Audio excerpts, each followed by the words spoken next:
And for lunch, we are going to go in a place very close to here, fish restaurant. So sorry for people with there are only fishes. And but I need to know the exact number. So please write if you want to come. Please come, and we can invite the people, but only people who are registered on the that have to prove that people are there. So and so we have the pleasure of having David Gerard-Varet, an old friend from Université Paris-Cité, and soon Nice.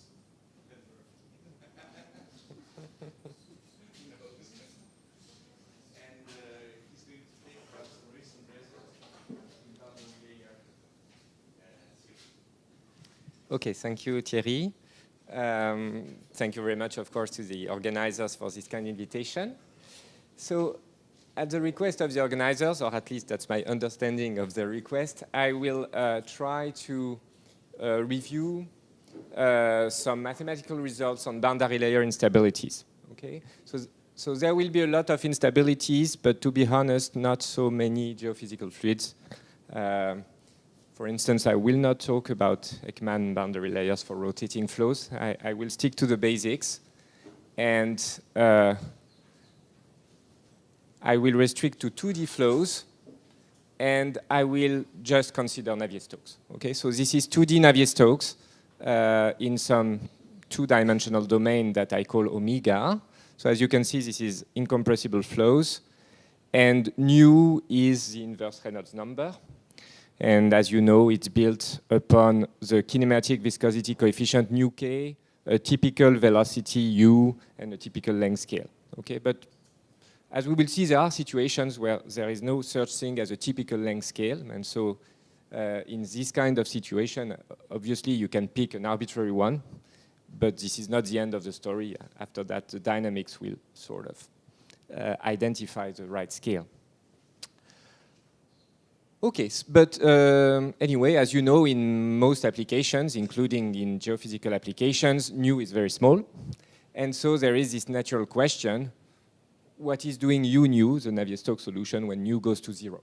Okay, and to this natural question, there is a natural answer, which is that one should be able to approximate the Navier-Stokes solution u nu by the Euler solution u naught. Meaning you just discard the viscous term.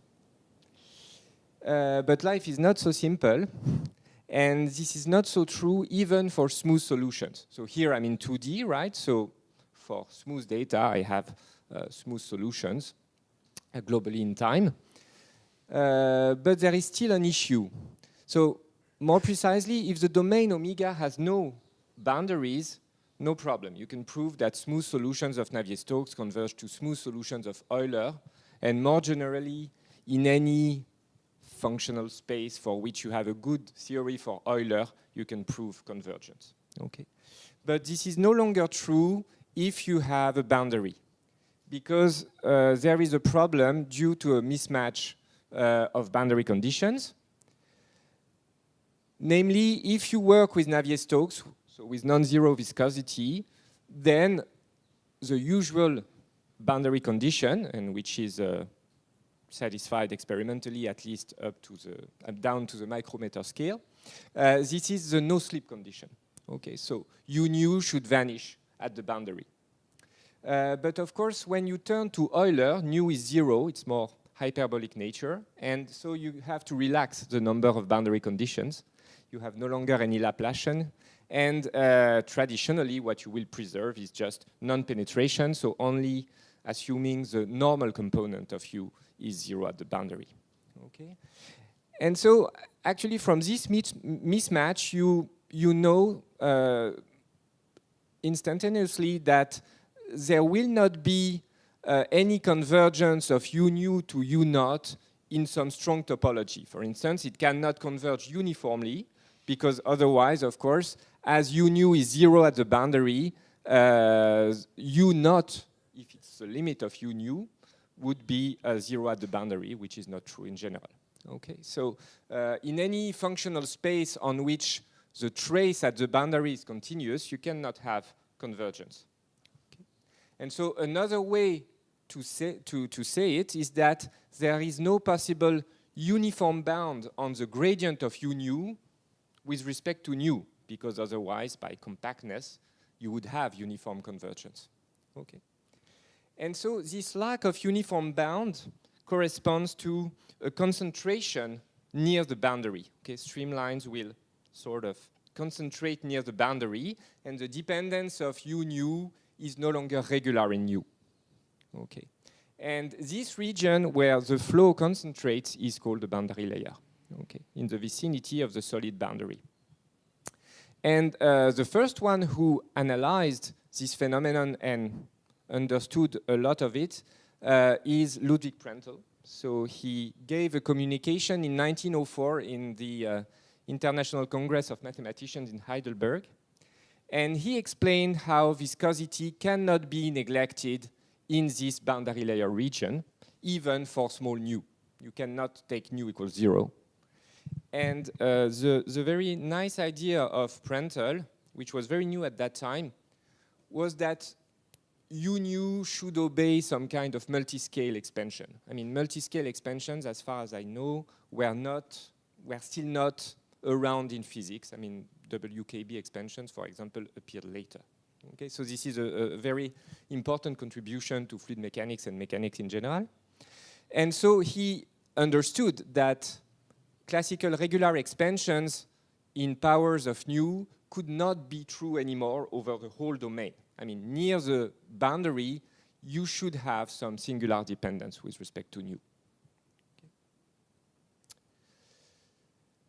And so with this idea, he came up with some asymptotic model for u nu, which was based on two different expansions. So outside the boundary layer, of course, there is no concentration, and so it's reasonable to suppose that u nu should be well approximated by the Euler flow, right? But in the boundary layer, it's different. You have this phenomenon of concentration, and Prandtl suggests that this concentration should take place at scale square root of nu, which is the scaling inspired by the heat part of Navier-Stokes. Okay, when you consider just the heat equation, you have more explicit solutions somehow, and you see that square root of nu is the right scale. So to express a bit more this idea, what you can take are curvilinear coordinates near the boundary. Okay, so you take x, small x, which will be a coordinate along the boundary, and y, which will be the coordinate along the normal. Okay. And then, of course, you have a corresponding Freinet basis for your velocity field, so you can decompose your field in the vicinity of the boundary as a tangential component and a normal component. Okay.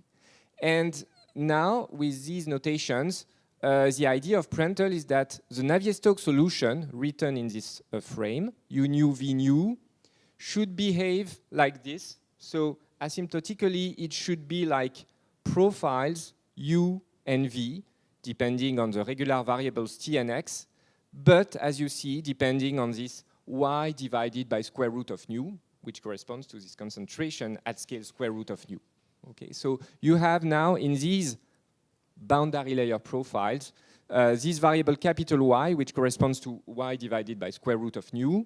And so capital Y typically, so you blow up by factor 1 over square root of nu. So let's say it goes between 0 and plus infinity. Okay, so the upper boundary is set at infinity for simplicity. Okay, so that's a kind of idea. You can also notice that there is a square root of nu here.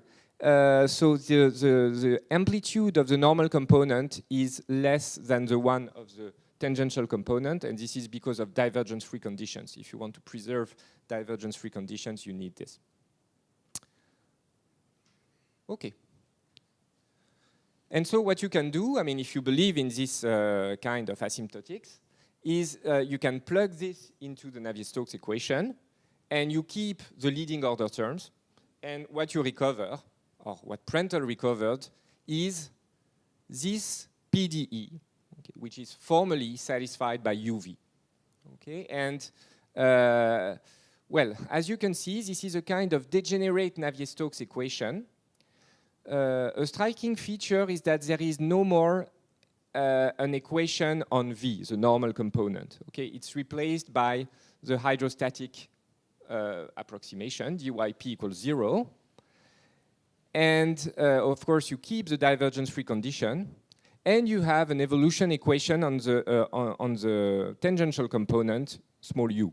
Okay, and in this in this relation, you do not have anymore the tangential diffusion d2x, and the reason is that when you inject this in Navier-Stokes, I mean, y derivatives are more singular, and so if you keep only the leading order terms, the x derivatives will be forgotten.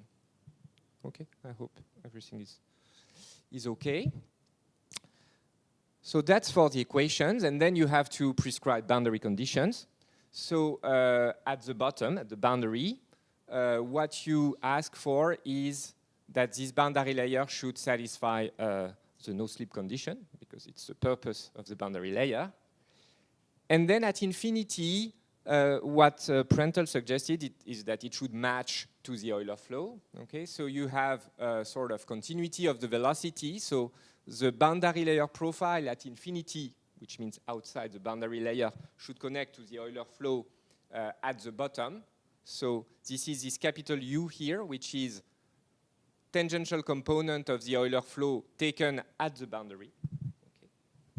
And okay, this is continuity of U, and then you have a continuity of stress, so to speak. So it just tells you that the pressure in the boundary layer should connect at the pressure of the Euler flow, so the pressure taken again at y equals 0. Okay, so you have these boundary conditions for these two unknowns that are U and P. But of course, I can simplify a little bit, because now I know that P, the pressure in the boundary layer, does not depend on the height, because dyp is 0, and I have its value at infinity. So actually, this value, the trace of the Euler pressure, is the value of the pressure in the whole boundary layer.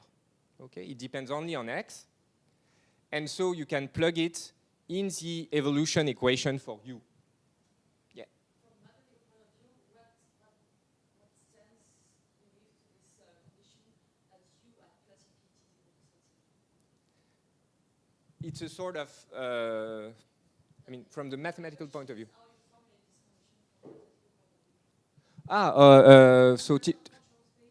So typically you will work in a functional space for small u, such that small u minus its limit at infinity is in some LPHS or something like that, to encode the decay. So u minus its limit should be in some LP space or H1 space or whatever.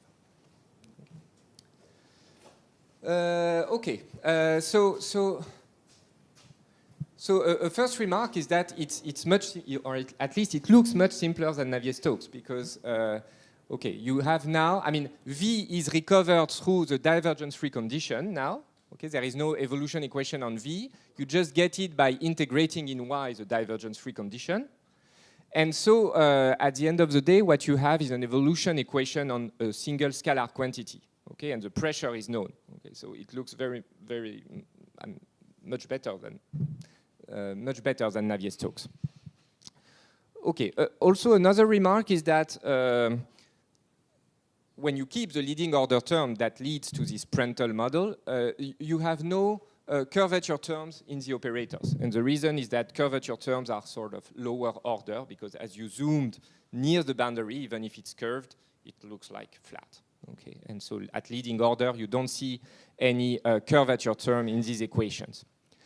But this does not mean curvature has totally disappeared from the equation, because it's still there through capital U and capital P, because these are the traces of the Euler flow, and so it sees the large scale, and so it sees the curvature. Okay, so it's still there, And also, you can encode a bit of the geometry through the choice of the domain for x, the tangential coordinate. So typical choices, okay, either you take x in R or T, so it means you want to typically to have a local study and not care about what happens before and after. Or you try to be a little more global. And then what you will typically do is take x in some 0L. So you think as of an obstacle, and x equals 0 would be the leading edge of the obstacle. Okay, and then you go along the obstacle with this coordinate x. Okay, and in this case, you need to add some initial condition at x equals 0. I will come back to that in a moment. So far, so good? Okay, don't hesitate if you have a question. So of course, so far it's purely formal, right? I mean, Prandtl suggested these asymptotics, plugged it into the equation, recovered some formal limiting system. So now this is time for questions. I mean, first question, of course, from the point of view of physics, is there experimental evidence of search boundary layer behavior? Okay. And from the point of view of mass, you can try to justify these kind of expansions, okay? And actually, in trying to justify this expansion, you have two problems which can be phrased in the language of numerical analysis. First, you have a problem of consistency, meaning that what you expect to be a good expansion of the Navier-Stokes solution should be at least an approximate solution of Navier-Stokes. Okay. And of course, trying to build this approximation with Euler flows and boundary layer flows, you will need to understand if you can solve the Prandtl system, which is a reduced model. And then once you have solved this consistency problem, then you have the stability issue, of course. So you need to understand if you can really observe these boundary layer solutions or almost solutions, and then you need to prove some kind of stability. They are stable under some perturbation. Okay. So this is the mathematical program. Yes, last remark is that when I wrote everything, the Navier-Stokes equation and the Prandtl equation, as you can see here, I put a dt. Okay, so I'm looking at the unsteady flows. But I think you need to be aware that the paper of Prandtl is only about steady flows. Okay, and my feeling is that when you talk about when you talk to physicists about boundary layers, what they mostly have in mind is steady flows. At least in textbooks of fluid mechanics, I mean, people just, I mean, most of the time the discussion is limited to steady flows. And mathematicians are more interested in unsteady flows for some historical reason, I guess. So, but okay, I mean, things are now changing, and, but that explains why I will spend more time on unsteady flows than on steady flows.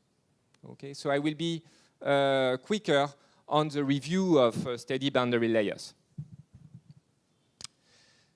Okay, so what about steady boundary layers? So I will start with the reduced steady Prandtl model. Okay, so typical setting, as I told you, you take x, the coordinate along the obstacle between 0 and some capital L. Capital Y is the variable transverse to the boundary, and so it's in R plus. And you have again this degenerate Navier-Stokes, but without now the DTU. And the forcing, I mean capital U and capital P here, of course, they are related to the Euler flow, and they solve this equation. Okay. And as I told you before, you need, in such a setting, to add some boundary condition in x, at x equals 0, which, okay, you may think it's a bit surprising, but actually it's not so much once you've realized that this Prandtl equation is containing the operator u dxu minus d2yu. Okay, and so think of u being positive. Okay, so typical picture will be, so you have the boundary of your obstacle, x is the coordinates along the obstacle, y the coordinates transverse, and you have then a flow, a boundary layer flow, which would be typically like this, vanishing at the boundary. Okay, so it could be, you could have a profile like this. So u is positive, at least close to the leading edge, x equals 0. And so this is a bit of a heat equation, right? Because, okay, this is nonlinear, but as long as u is positive, you see that you have a kind of heat equation where x plays the role of time and y is the space variable. Okay, so this is really an evolution for a parabolic equation, an evolution in x. Okay. You have interesting questions, of course, when u loses this positivity. And there are recent works about this, but I don't think I will be able to mention them. Okay, so does this weird nonlinear heat equation, I mean, is this a good approximation of Navier-Stokes? Okay. Well, there is one case where this is a very good approximation, and this is one huge success of boundary layer theory. This is the case of a flat plate at zero incidence. Okay, so this is the situation where you have a flow above some plate. Okay, so x, so this plate will be, let's say, semi-infinite, okay? And so x is between 0 and plus infinity, capital Y is again positive, and you take an Euler flow, the forcing at infinity, which is constant. Okay, this is my u at infinity. And you also take this Euler flow at the entrance, so to speak, okay, at the leading edge as the initial condition.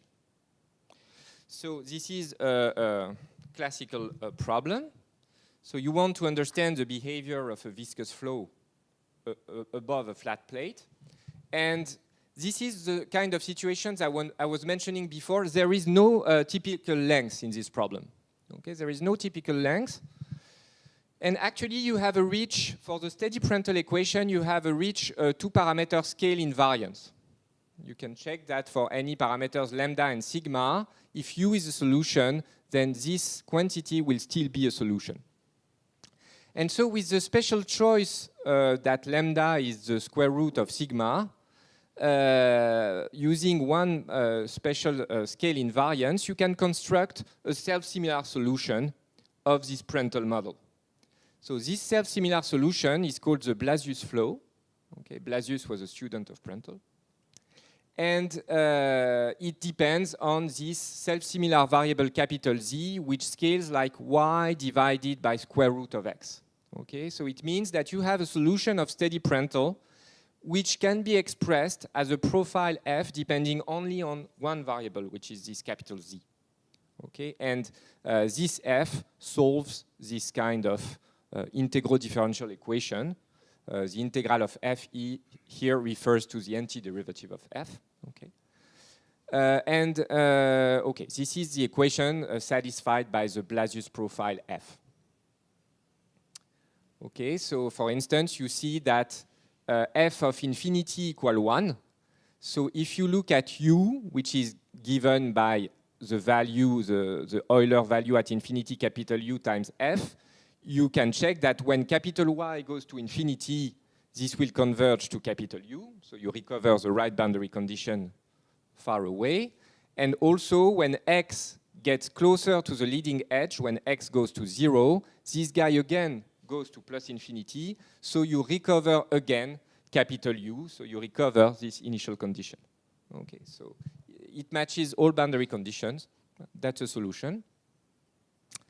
So, okay, the most important remark is that you have this scale, square root of x, which appears in the game. Okay, so the boundary layer will increase in size, okay, with square root of x, with the distance to the leading edge. And, okay, another way to phrase it is that if you go back to what is the relevant Reynolds number in the original variables, it's capital Ux divided by nu. Okay. Okay, and so now comes the comparison to experiments, and so that's extremely good. So if you see here, so the full line, that's my Blasius profile F, okay? And it's expressed in terms of the self-similar variable here. And the dots correspond to different experiments, okay? So for different locations in X, people measured the velocity profile along in Y, and expressing everything in Y divided by square root of X, everything adjusts to this profile, okay? And this is true up to very high Reynolds number, about 10 to the 5. Okay, so after that, of course, things get messier. You have hydrodynamic instabilities, which are more of an unsteady nature. Okay, but up to Reynolds number of 10 to the 5, you have, we could say, perfect match between the solution predicted by Prandtl theory and true experiments in Navier-Stokes. Okay, so you could extrapolate that everything can be deduced from boundary layer theory, but okay, this is not so true, and the flow above a flat plate is a very nice example, but you have things that are much more nastier, and you have very strong instabilities, actually, in boundary layers. And one very famous instability is called boundary layer separation. And so it's a spatial instability that typically you will encounter when you look at a boundary layer flow around the cylinder, okay, which means that actually you are in 2D around the disk. Okay? And so, okay, if you look at a flow without circulation, then first you can look at what is the Euler solution, okay? And you can look actually for a potential flow through complex analysis tools. You have explicit solution. For the Euler, you have an Euler solution which is given by this expression here, okay? And then you can compute the trace at the boundary, which will give me the capital U and capital P to feed my Prandtl equation, okay? So X is the coordinate along the boundary again. So X equals 0, that's here, and X equals pi, that's there. Okay? And so what you find by this explicit formula is that capital U is proportional to a sign, and the corresponding pressure is minus 1/2 U infinity square cosine of 2x. Okay.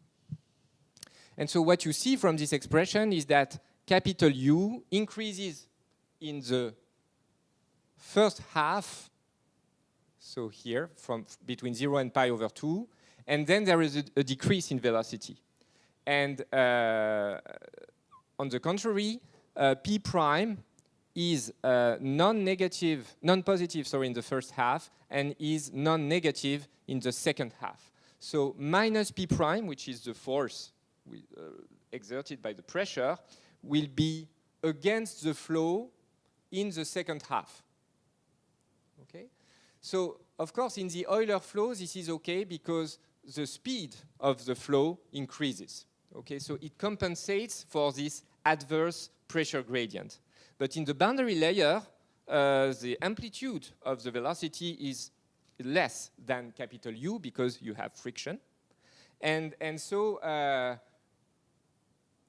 after some point, after some x, U is not big enough somehow to compensate for the adverse pressure gradient, and then the streamlines will detach, will separate from the boundary.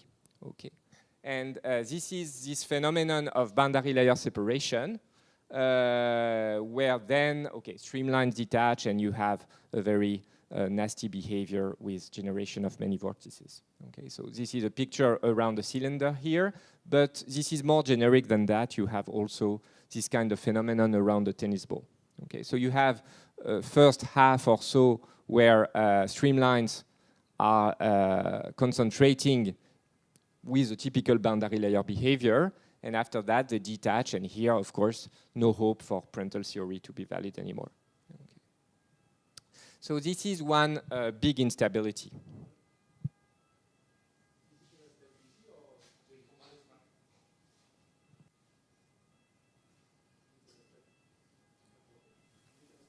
It just means that the ansatz was not correct. It corresponds to a real blow-up of some quantities, as we will see, in the Prandtl model. But because instability, for me, it means that there is a solution in the background that exists, which is unstable. But is there a solution where you have a boundary up to the, like, close to the other solution that you showed before? So for me, it's not instability, it's just another solution. Well, I think you can, I mean, okay, maybe it's too much, but you can really phrase it as an instability in space. So was it really,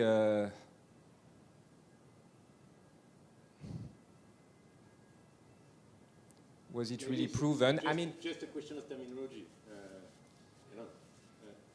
Yes. Okay. Let me be more cautious and say that okay, the Prandtl expansion is not valid past the separation point. I would say that.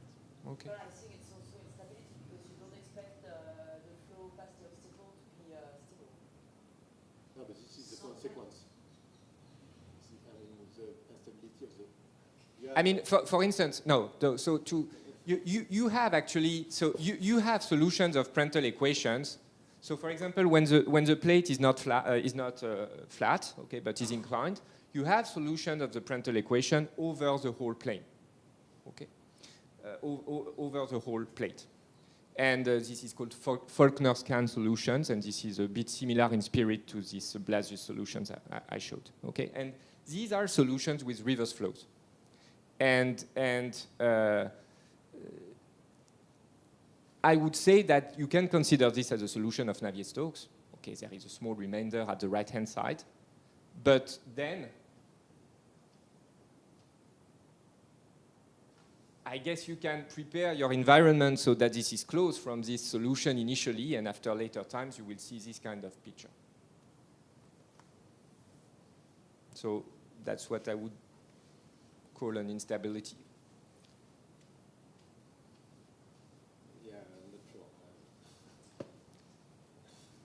Initially, you can be close to a solution, and this solution is no longer true after some time. Okay.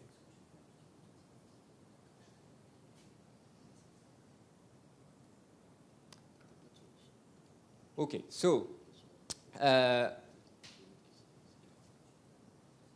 this is the kind of picture you found in the original paper of Prandtl, meaning that you have, okay, a nice convex profile. This profile is distorted by the adverse pressure gradient, and at some separation point, Prandtl anticipates that the derivative of u with respect to y should be 0. You should be flat in this direction. And past this point, then, you would have a reverse flow. And from there, some, I don't dare saying instability mechanism, but some new behavior will appear that is not captured by this kind of okay, Prandtl expansion. Okay?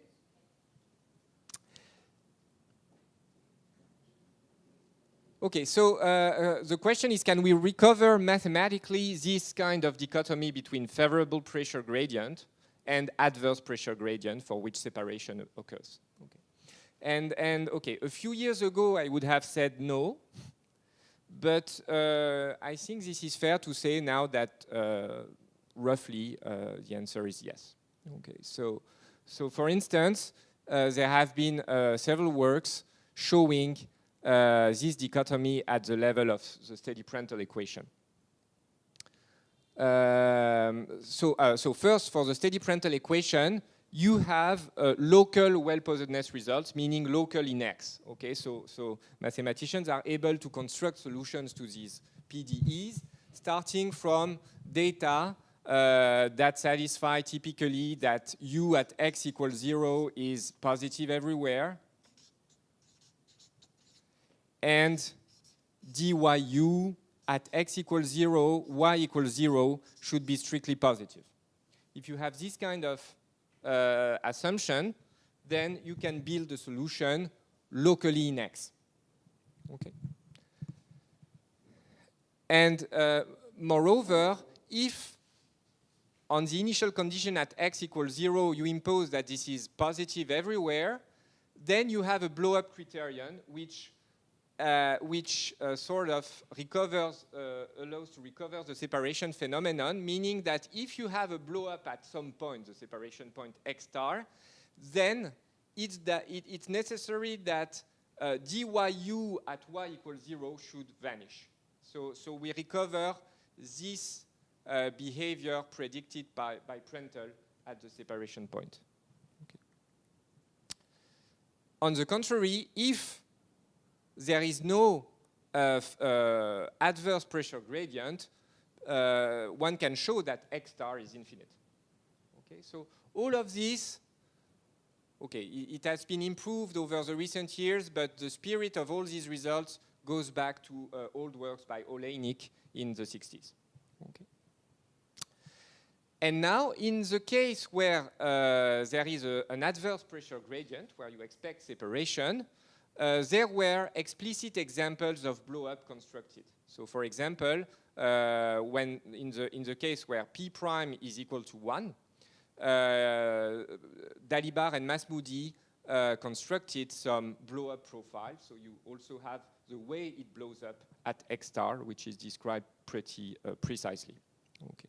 So at the level of the Prandtl equation again. And okay, you have also a softer result by Shen, Wang, and Zhang. Okay, so that's for the Prandtl model itself. And then at the level of Navier-Stokes, now overall, Prandtl expansions can be justified as long as there is no separation. Okay, so what I mean is the following. So if I take a steady solution of Euler, and if I take a corresponding solution of Prandtl, of course I can build an expansion of Prandtl type. So you will have the Euler part, and you will have a boundary layer part, which depends on this y divided by square root of nu. And the boundary layer part is the Prandtl profile minus the Euler flow in the boundary layer. Because, of course, when you sum to the Euler flow, what you want to recover in the boundary layer is this Prandtl profile. Okay, so you can build some boundary layer expansion of Prandtl type. Of course, it will solve Navier-Stokes for some forcing, which will be a perturbation of the Euler forcing. And then the question, which is a typical question of stability in the steady case, if I just perturb a bit the forcing, does the solution of steady Navier-Stokes remain close? Okay. And so over the last years, it was proved to be true in various contexts, but of course, always under this condition, which is the natural one of convexity, or at least no reverse flow. Okay, so if you have no reverse flow initially, at least for small x, you can prove that the Prandtl expansions are stable solutions of steady Navier-Stokes. So we did this with Maekawa, taking x in a torus and looking at shear flow expansions. Guo and Ayer, shortly after, proved the stability result for some variation around the Blasius flow. And okay, these two results were local in X, and Ayer and Masmoudi, in the case of the Blasius flow, proved that it can be made global in X. Okay, so overall the picture is now quite clear and fits, I would say, with the experiments.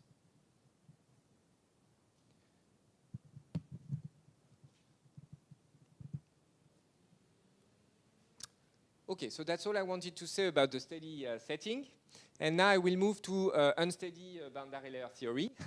And I will start again with the unsteady Prandtl equation. Okay, so X will be in T or R, no boundary condition in X, okay?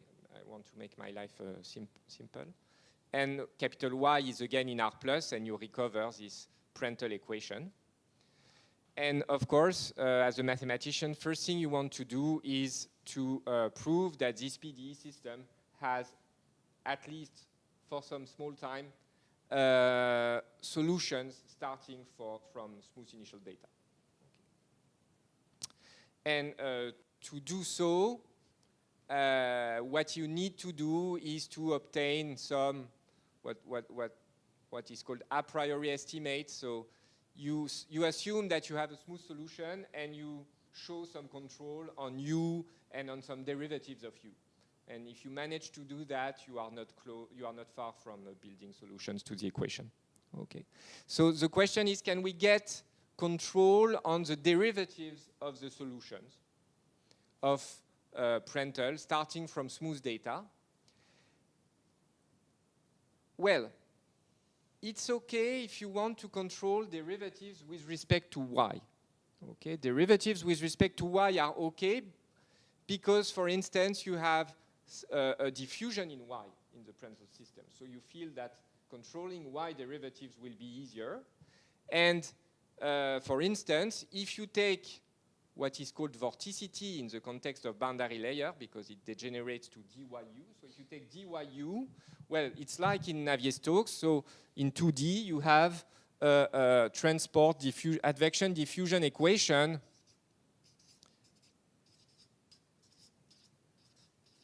for this quantity. Okay, and so you will have a good control, for instance, of dyu, no problem. So y derivatives overall, they are okay. But the problem comes from x derivatives. Okay? And actually, there are two problems. There is a first issue, which is that in this Prandtl equation, of course, you have this nasty term with the v, which is recovered through the divergence-free condition, but you have this main Burger part, I would say. Okay? This is the Burger's operator here, and it's well known that for a Burger's equation, you have a blow-up in finite time of dxu. Okay, the L infinity norm, the soup of dxu is unbounded and blows up when in finite time. Okay, so it's like in any hyperbolic problem. And there is no reason why this blow-up of the x derivative should be compensated by the diffusion in y. Okay, so there is this risk of potential blow-up.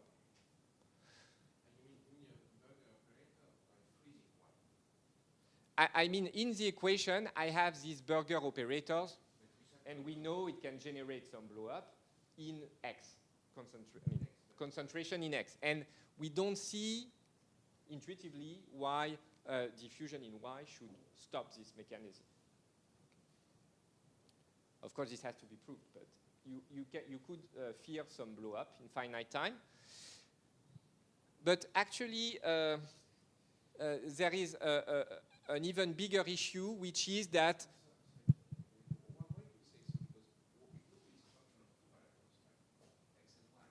yes.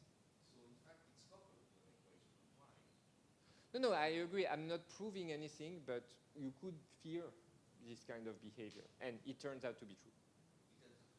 It turns out to be true. Yes, I will discuss that. There is no compensation with the pressure because you also have x derivative pressure term. No, so what is important here is that it's incompressible, right? yes. You can imagine, not because you have this dy blah blah blah, but just because you have incompressibility, somehow you cannot really expect to have the same blow up No, that's actually that's. I mean, not even worse. But no, the truth is the problem is that there is no pressure in Prandtl in some sense. Prandtl, the pressure is given. It's imposed by the Euler flow, and so it cannot adapt, sort of, to slow down this concentration phenomenon. And then about incompressibility, what it will lead to is that you have this concentration in X, and then due to incompressibility, particles will blow up, will go away at y equal infinity. Okay, so this is of no help. Okay, but there could be worse than that, because actually even the local well-posedness in very small time, without, even before shocks, is not clear. And the reason is that mathematically, you do not have any good energy estimate for the linearized equation, because as you know, when you try to control derivatives, you take the derivative of the equation and you have more or less the linearized equation, the derivative satisfies the linearized equation around the solution itself. Right? So you have to understand a bit the linearized equation, and the problem is that even if you linearize around a simple flow, like a shear flow like this is linearized Prandtl around a shear flow, well, the basic estimate that you get for any fluid problem, and you multiply by u, you integrate, it does not work anymore. I mean, this, of course, transport part is okay, the diffusion part is okay, but the trouble comes from this guy with the V. Because you see, V is recovered by this divergence-free condition. So this is first order in X. There is one derivative in X.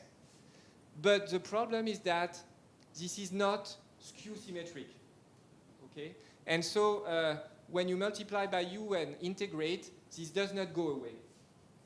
And you are left at the right-hand side, so to speak, with a derivative in X of u. So you have u at the left-hand side, but dxu at the right-hand side, and you cannot close a good, I mean, you do not find the control of the kinetic energy, for instance. Okay, so this is an issue. And so this potential loss of X derivative could be very bad, because it could be as bad. So typical examples would be, so if you think of complex valued solution, you can think of an operator like this.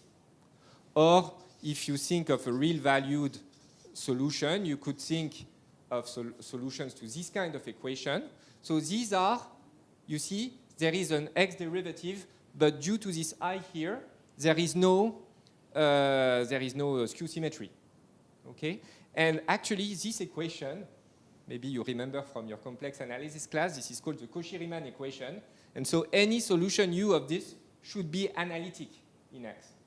Okay? So if I start from just smooth data, I cannot build solutions. They need to be analytic initially. Okay? And here, this is the same. I mean, if you go to Fourier, you have dt of u hat of k, which is absolute value of k u hat of k, right? And so you see that u hat of k and t will be exponential absolute value of kt u hat of the initial condition. And so you see that this grows, I mean, frequency k grows like exponential kt, and this is very bad. High frequencies grow with a growth rate which is linear in the frequency. And so if you want some control, you will need your initial condition typically to have a spectrum, I mean, with amplitudes that decay exponentially. And this, when your Fourier transform decays exponentially, it means your U itself is analytic. Okay, so analyticity is, this is Pele-Wiener theorem. Okay, so analyticity seems to be needed if we just think at the problem in this way.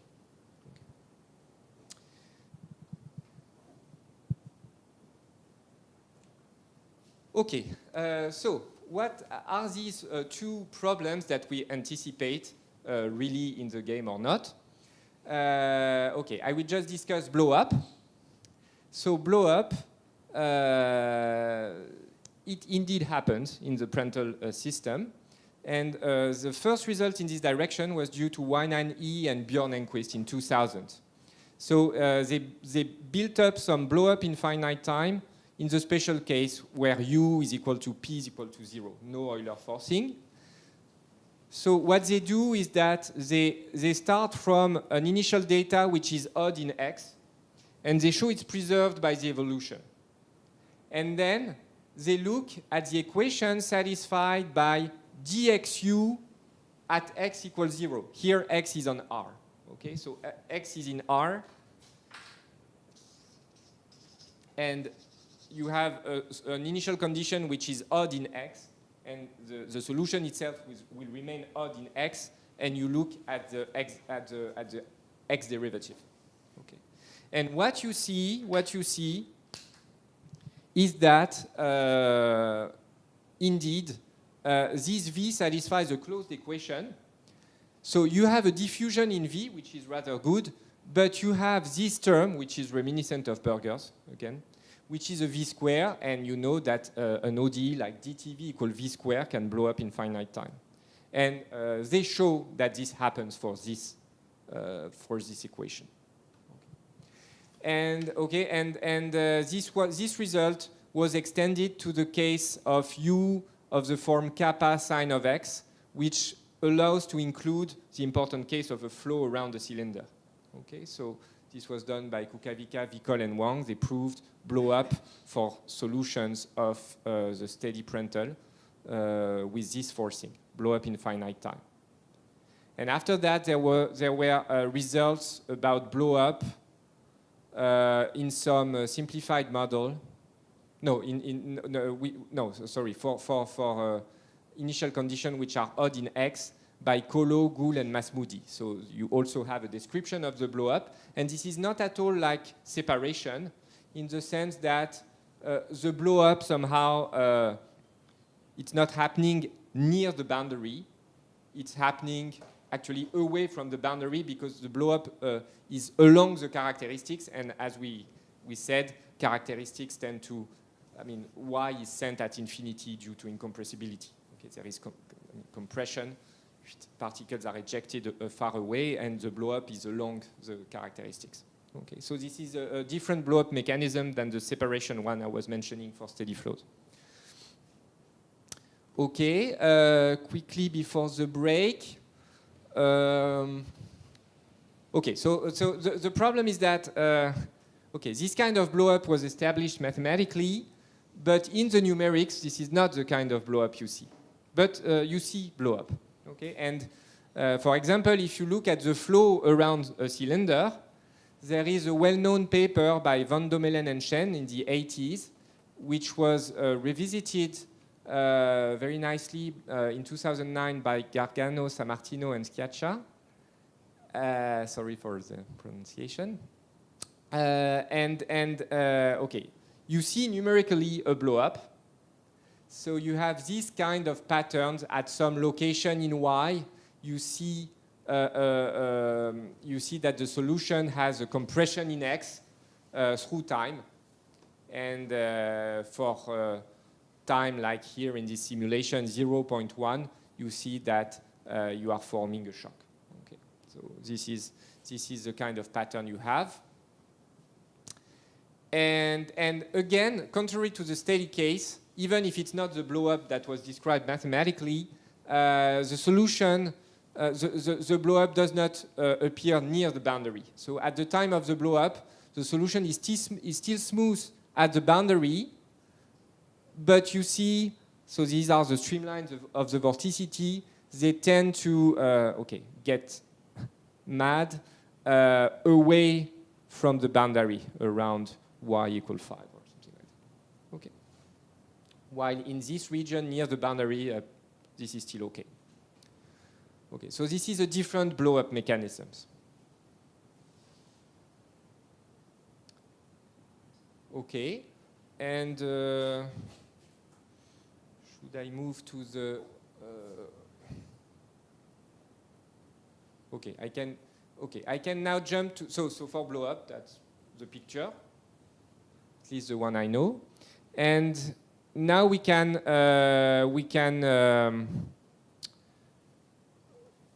move to the second problem, which is the local well-posedness of the Prandtl equation. And we will see that there is another instability appearing in this boundary layer model. So, and actually, it's better to stick to the linearized Prandtl equation, okay, to understand things. And so this is the linearized Prandtl equation. And as we discussed, due to this bad guy here, which is first order in X, but no skew symmetric structure, the analytic framework seems the natural one. Okay. So if you have a noise, a reasonable noise in your system, it should blow up. It should explode instantaneously. Well, is it true, or is it a fear that is not that is exaggerated? At least one knows that this is well posed starting from analytic data. Okay, so if you have a very, very clean environment, then you can solve Prandtl for small time. This is a result by Sammartino and Kaflish, and okay, improved then by Lombardo, Canone, and Sammartino. And the most readable version is in a paper by Vicol and Kukavica. But okay, can we do better than that? I don't know at what point you want to stop. Maybe we can keep that for after the break. Yeah. Okay. So we will see. Okay, that the story is more complicated than that after the break.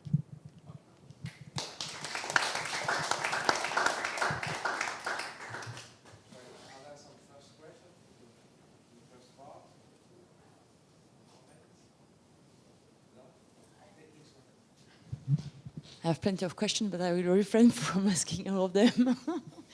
So my first question is about the case where you have the detachment of this boundary layer. Do you still expect that you can have a multiscale expansion even after the separation? And so meaning that, of course, you will not have only a multiscale expansion just close to the boundary, but everywhere in the interior of the fluid. But this would suppose, I guess, that you have a scale separation, and it's not clear to me whether this scale separation is true or not. The only thing that I know, and that is was an attempt to describe a bit more what happens near the separation point through a more refined asymptotic expansion, which is called triple deck expansion. Maybe I will mention it at the very end. So you have models that formally should take into account the fact that you have smaller scales appearing near the separation point. But we recently, with Helge, a colleague, analyzed this triple deck model in the unsteady case, and we still see non-physical instabilities for this model. So, in my opinion, at least, if you look at unsteady flows, it does not fix the issue in a satisfactory way. But maybe in the steady case, it's okay, and you can prove more stability. But beyond then, beyond separation, really far beyond separation, I'm not aware of any asymptotic expansion. Would you expect, for instance, to have a kind of distribution of vortices of, I don't know, every size, and then be able to say something about this statistical distribution, or is it something which is known, at least from the physical point of view? I don't know. This vortex shading, I don't know if there is some description. I don't know. Maybe it's a known problem, of course. I guess vortex shading is another issue because you can have this steady solution with detachment without vortex shading. This solution here, it can remain stable, in the sense that no instationarity comes there, and but you have separation. But you have small structures at the separation. Pas the obstacle, you have small structure. My question is whether these small structures are at the same scale as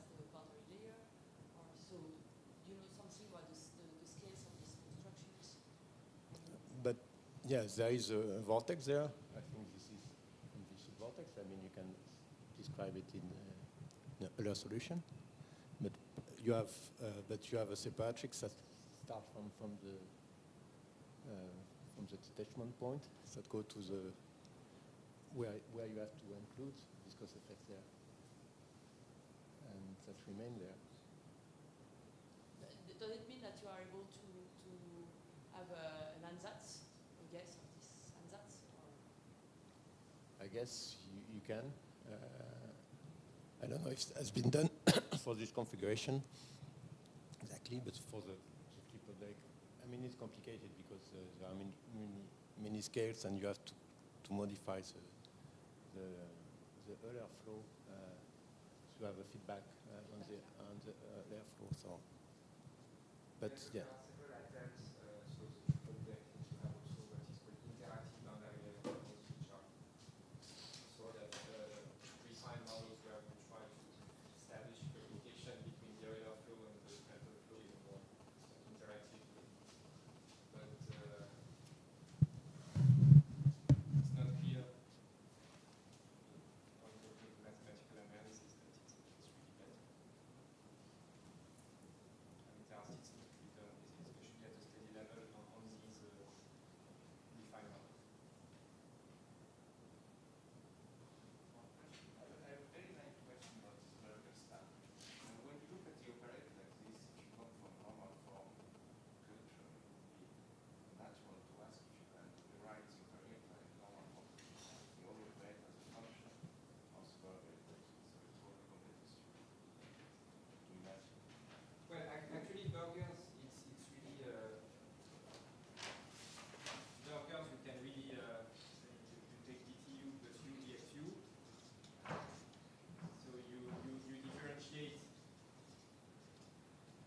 so you will get dxu squared plus u dx dxu. And then you introduce v, which is dxu, but in the characteristics, you see. So v of t capital X is dxu at t small x of t capital X. And so in the characteristics, you get rid of this, and so you get an ODE. Yeah, okay. That was So my question was very fast. okay. So you see the block from the Yeah, okay. Slow up, okay. No, just that when you have the full equation is expressed, trying to write this equation as an operator which would be a function of this star acting and everything. No, I think this is a question. I don't think it has been. That should be the normal form, but that's not usual. Of course, you do that usually with harmonic states. It's very different because it's so different. Just wanted to know. That's what I'm not aware of. Okay, no more question of comments now? Just one very small provocative question for physicists. Even if it's short, make one. Thank you. Actually, there is something I'm a bit surprised about, is that my impression is that it's like, I don't know how to say that, but that the Navier-Stokes equation describe for sure the reality, and this is a bit strange, no? Because if the Navier-Stokes equation is not stable, if all the approximation of the Navier-Stokes equations are not stable, then maybe just the Navier-Stokes equation are not the right model, no? Don't ask me. You said it was for physicists, so I can.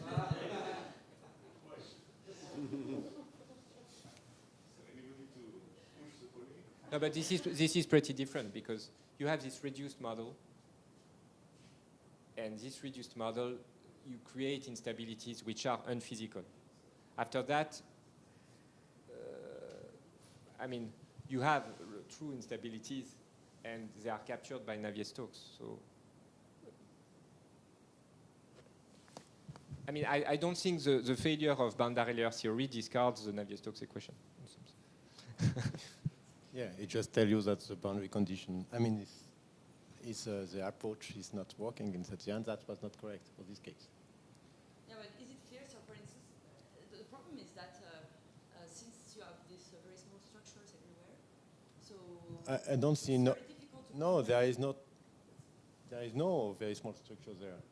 Yes, there is. There are only on, I mean, not in the recirculation zone. Yeah, but they are still close to the boundary of the recirculation zone. Yeah, but I mean, what's the problem for that with The problem Navier-Stokes? is that as soon as you have very small structures, it's very complicated to say that the Navier-Stokes equation, say how you can compare the solution of the Navier-Stokes equation that you don't know and what you can observe.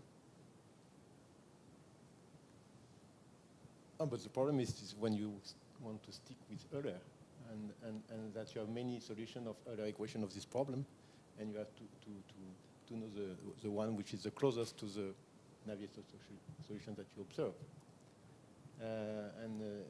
It's come from the ansatz. If you start from the potential solution that you had before, which go around, you know that you are very far from the real solution. And you have to take another Euler solution, which will be closer to that, which will probably be singular somewhere, and you have to add the viscosity in those places. You see that there is this implicit belief that this is correctly described as a Navier-Stokes equation. Yes, I think it is. No, but I mean, When you do numerical simulations, yeah, but numerical simulation is the Navier-Stokes equation are not stable, and the Navier-Stokes equation. As someone trying to say, when nu is very large, you're gonna get like the flow lines that are past the obstacle very smooth, etc. Has someone ever tried to say do a bifurcation argument setting nu to 0 and construct then solutions which have recirculation zones from Navier-Stokes? Like you have a steady state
Thank you, Thierry.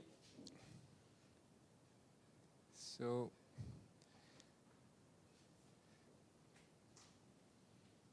okay, so we keep trying to understand something to this unsteady parental model.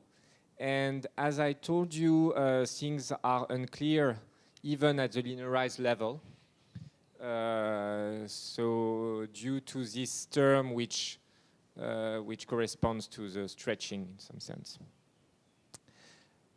Okay, so we have blow up in finite time, but question is, can we prove some kind of well-posedness, saying that if I have a smooth initial data, I have some smooth solution at least for small time. And we would like to know if we can go beyond analytic data. Okay. And actually, when you look at things closer, there are two reasons to hope. First reason is that when you take monotonic initial data, satisfying this condition, then you have local in time smooth solutions. Okay, so if you add some monotonicity property with respect to y on the initial data, a limited amount of smoothness is enough. You don't need infinite regularity like analyticity. Okay, and this is an old result due to Oleinik, which tells you what I just said. I mean, if you take some smooth initial data with finite regularity, with some appropriate compatibility conditions, so you have a few technicalities, but if this main assumption is satisfied, then you can build some smooth solution. Okay. And the proof of Oleinik was relying on a very clever change of variable and unknown, and this was revisited in the usual Eulerian formulation by Masmoudi and Wang in 2015 and Alexandre and co-authors. Okay. So for smooth data with this monotonicity property, we have the local in time well-posedness. Okay. And another reason to hope is that if we remove the diffusion in the parental equation, the d2y(u), actually things get better. I mean, things are good. I mean, okay, this is now the linearized parental, and I dropped the vertical diffusion. And in this case, you still have this bad term with the v, which is first order operator in u, but non-skew symmetric. So the usual estimate does not work on this inviscid version as well. And another way to say it is that if you forget you have a boundary, if you freeze the coefficients of your operator and compute a dispersion relation, you would see possible growth with a growth rate as before, which is proportional to the frequency in x. So with this frozen coefficient analysis, you still feel that this is not good. Okay, same difficulty as before. But in this linearized and non-viscous setting, actually you can compute things by hand. Actually, you have a formula for the solution. You can check that this is a solution. Okay, and okay, if I can write down a solution, it's a good sign.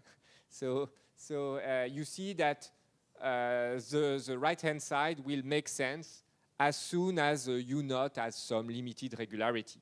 Okay, so of course you have a shift because expression of U involves an x derivative of U0, but still, I mean, you have a well-posed problem, one could say. Okay. And actually, if you go back to the nonlinear problem, it's not so hard to see that the nonlinear inviscid parental equation is well-posed locally in time, and actually you can solve by the method of characteristics.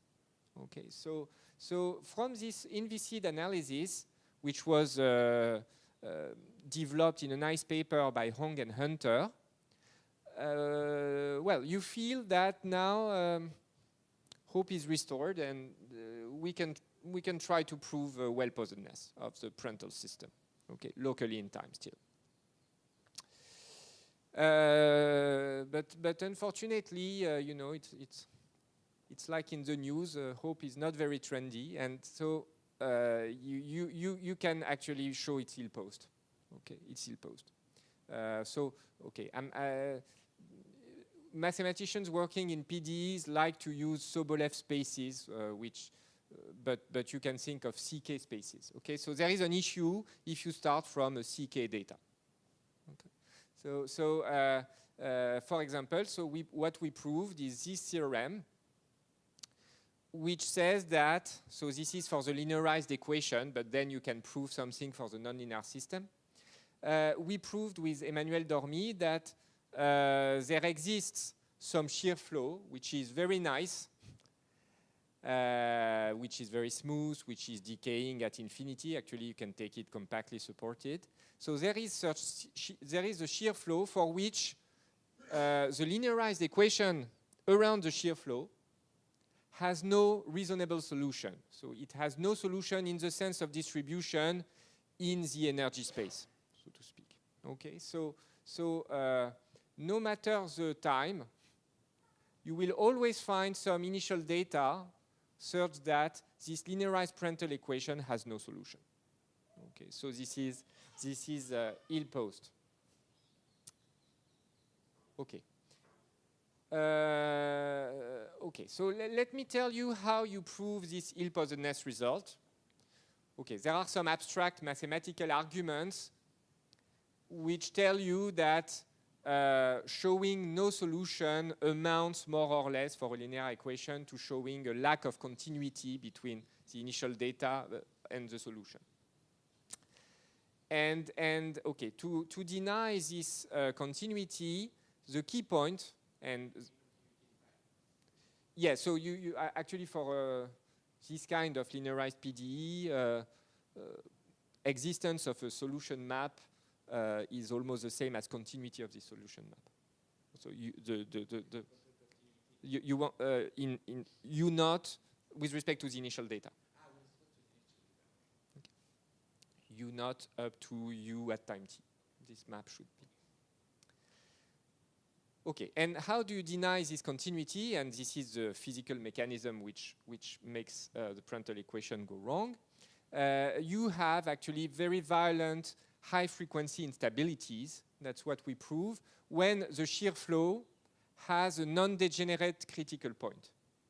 Okay, so if you take a US in particular, which is non-monotonic, so you are not in contradiction with the good result for monotonic data. If you start from, if you take a shear flow which has a single non-degenerate critical point, then you can prove that you have high-frequency growing modes. Okay. And more precisely, what you can prove is that you have modes that have frequency 1 over epsilon for small epsilon, which grow with a rate which is like 1 over square root of epsilon. Okay, so we are not in the analytic case, but we prove that there are growing modes with a growth rate which is square root of the frequency. Okay.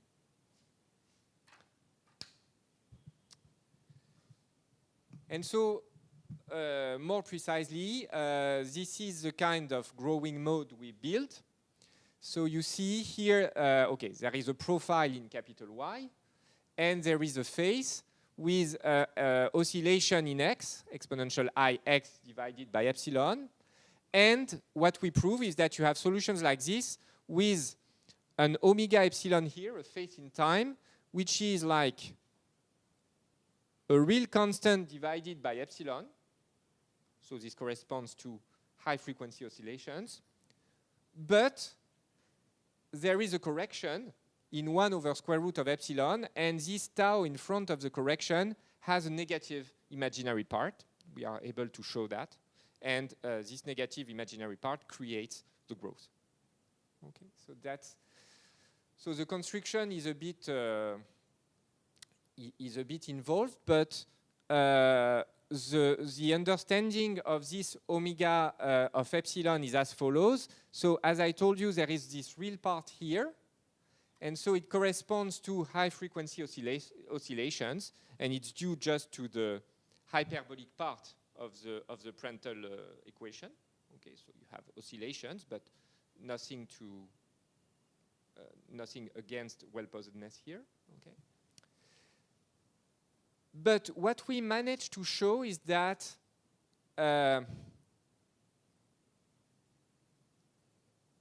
this sort of eigenvalue, which corresponds to the inviscid part of the linearized operator, will be perturbed because actually, this eigenvalue corresponds to an eigenfunction which is not smooth near the critical point of the shear flow. And so when you add the diffusion in Prandtl, then you have a kind of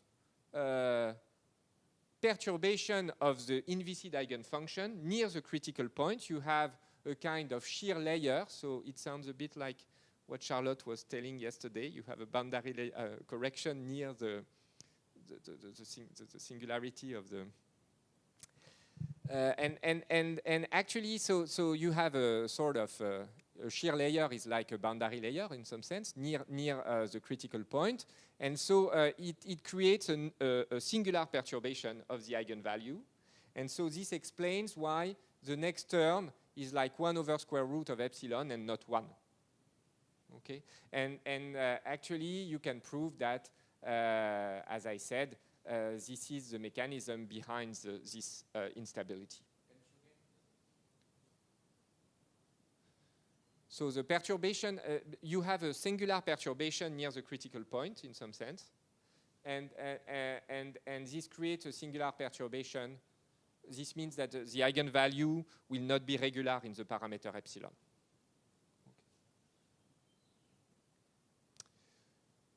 Okay.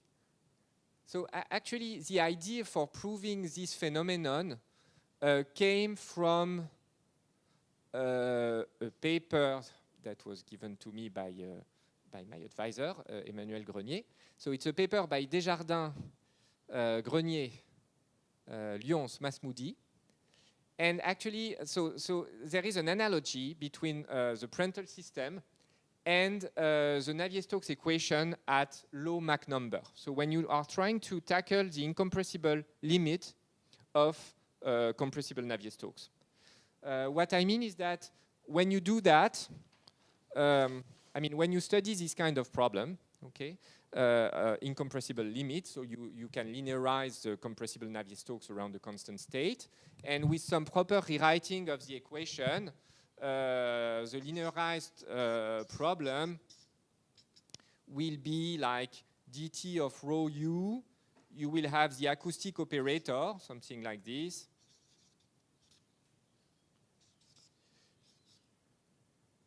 Sorry, there is a 0 here, and you have rho u there. Okay, so this is the main part. You have, I mean, in some rewriting of the equation, you have a 1 over epsilon, where epsilon is the Mach number, or the square, or the square root of the Mach number, and then you have, let's say, the diffusion. I mean, an operator which contains the diffusion in U. Okay, and actually, what they proved, Desjardins and all the others, is that, okay, the inviscid part of the equation generates the acoustic waves. So they are high frequency, a bit like in Prandtl. But then the diffusion induces a change of the eigenvalues. And this change, in the case of the acoustic limit, in the case of the incompressible limit, this perturbation is similar to this, but with the imaginary part of tau, which is positive for any eigenvalue. So you see, actually, in the incompressible limit problem, what they prove is that the acoustic waves are damped by diffusion very fast, at rate 1 over square root of epsilon. Okay. But okay, when you know this paper and when you know that something apparently goes wrong in Prandtl, by analogy, you feel that maybe it goes the other way around. So instead of damping, you could have exponential amplification. And so that's what we proved with Emmanuel a long time ago. Okay.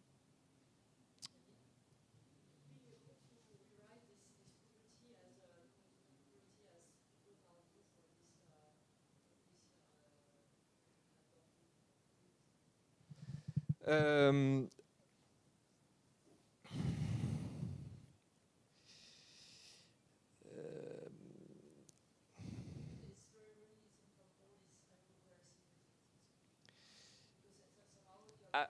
mean sorry? You mean the result for the incompressible limit, the positive one in some sense? Yeah, yeah. Yeah, that's what I claimed in a talk. Yeah, so this is like enhanced instability instead of enhanced diffusion. But can I put it on a firm basis? We try to do a little bit of that with Maekawa. I mean, I can show you later if you want, but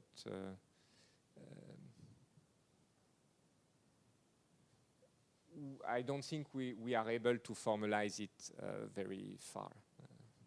But it would be definitely very interesting to have a broader point of view on this kind of phenomenon.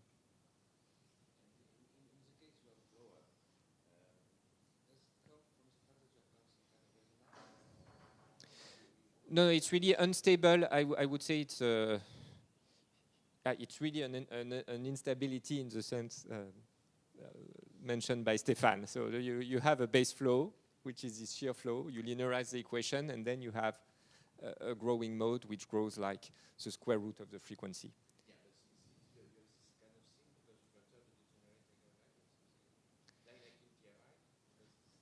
The eigenvalue is not degenerate, but the diffusion in Prandtl induces a singular perturbation problem, which creates a singular perturbation of the eigenvalue. It's the addition of a diffusion. So it's like a boundary layer in the analysis for this. Yeah, something like that.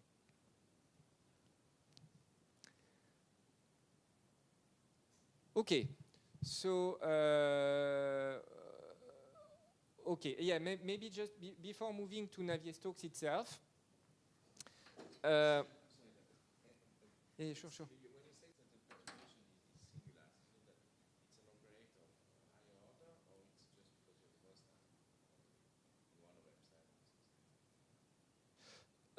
Well, it's more like, I can show you. I mean, you have in inviscid Prandtl, so you have an hyperbolic part, first order operator, and you have the diffusion.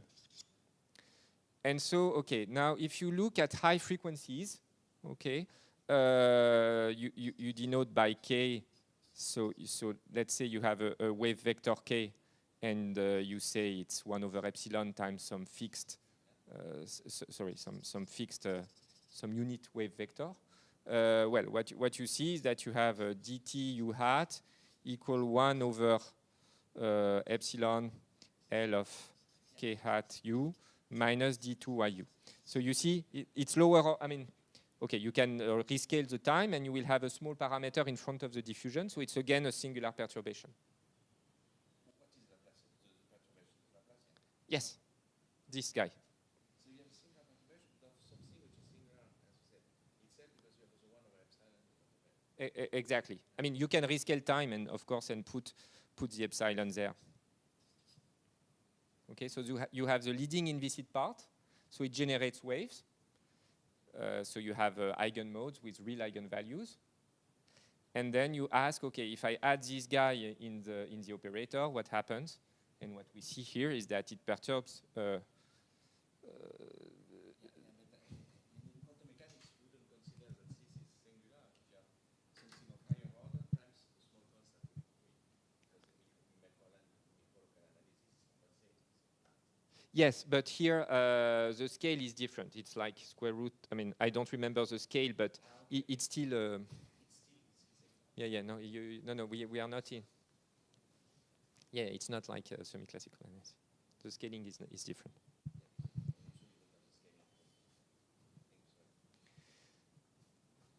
Yeah. So maybe just as a remark, what I said before is that okay, here. We saw that, I mean, the unstable eigenmode we found was with this rate. Okay, so it's not as bad as expected originally with a k. Okay, this is the square root of k, and so then the question you can ask is, I mean, do we have worse instabilities than that in the Prandtl model? And okay, the answer is no. Actually, you can prove that this growth is the worst possible. And the way you prove it is like you prove that this can remain stable for some time if you start from an initial data with a frequency in x, which is like exponential minus delta square root of k, right? So, sorry, the absolute value should be here. So if you take an initial data with this kind of decrease for the frequencies, for the frequency spectrum, you can prove that it's locally well posed, which means that you have no worse growth rate than this. Okay, so that's what we proved, and it turns out to be actually. So this translates into a well-posedness result in some Geovray space in mathematical terms.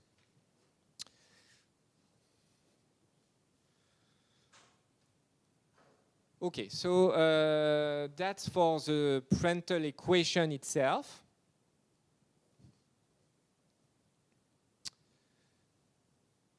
And okay, now I come to the question of can we observe these boundary layer expansions in unsteady Navier-Stokes flows? So this is a question of stability that will show up.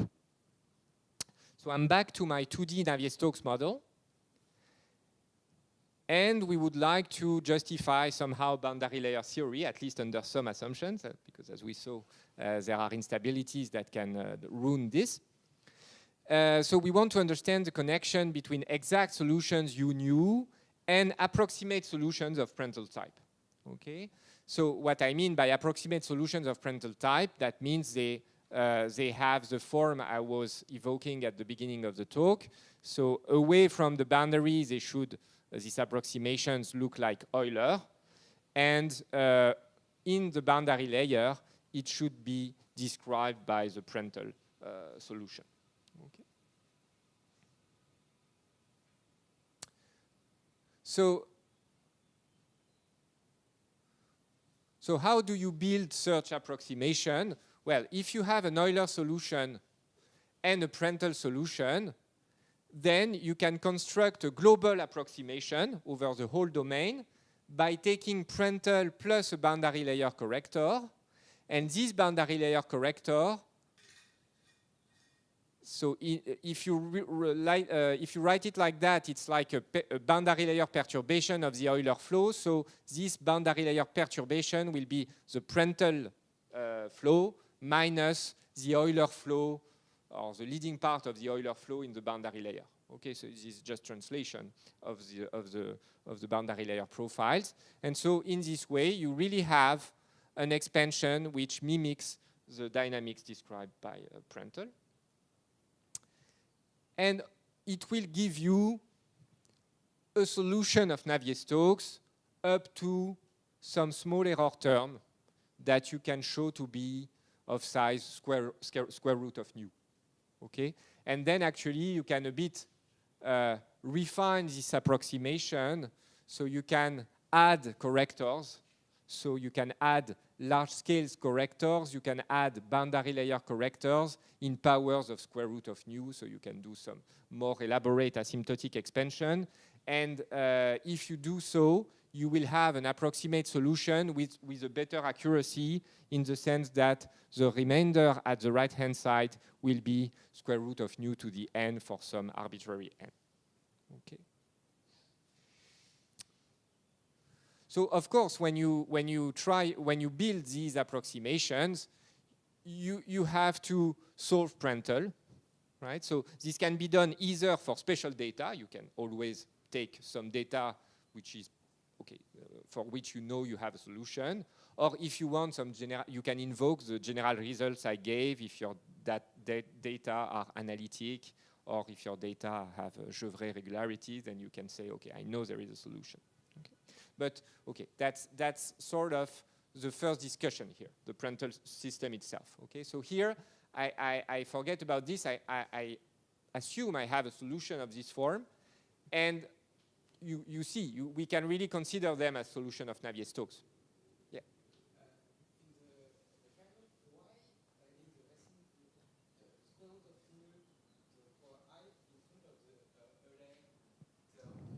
Because actually, that's a very good question. So the Prandtl equation, you see, the vertical component has amplitude square root of nu.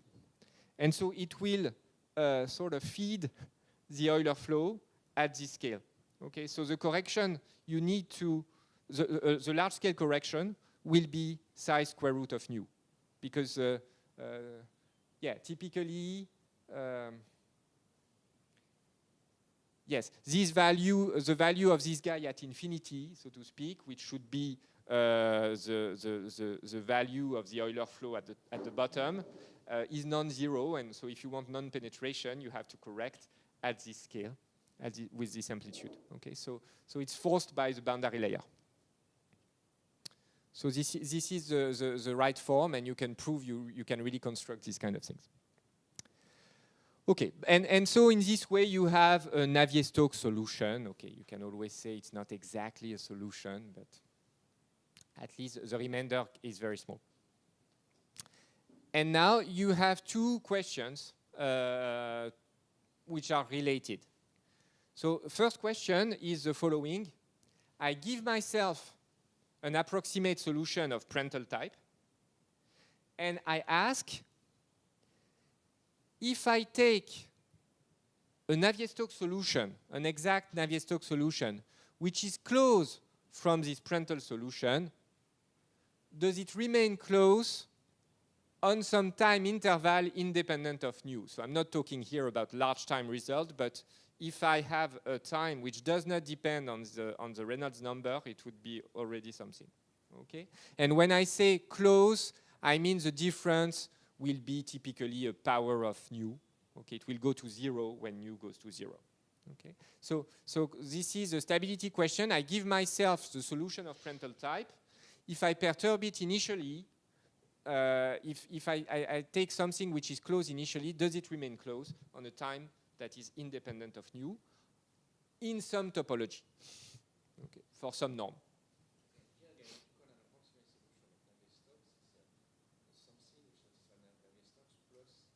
A very small remainder. Yeah, in some sense, the remainder plays the role. You can see it as a perturbation, like a perturbation of the initial data. It's part of a stability. No. So, but I mean, no, you are true that this Prandtl approximation is not an exact solution, but no. Okay, there is no, yeah.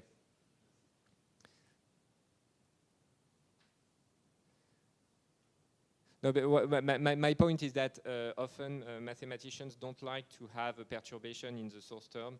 They prefer to have it in the initial data. But it's not the same problem. But here you don't see so much the difference, I would say.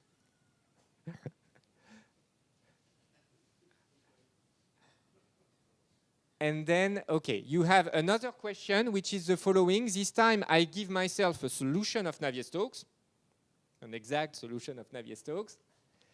And can we build an approximation of Prandtl type which remains close of this Navier-Stokes solution on a time interval, again, that is independent of nu? So in question one, I start from the Prandtl expansion, and I say, okay, if I perturb it, does the Navier-Stokes solution remain close? Here I start from the Navier-Stokes solution, and I'm asking if there is a solution of Prandtl that could describe it. Okay. And that would be close.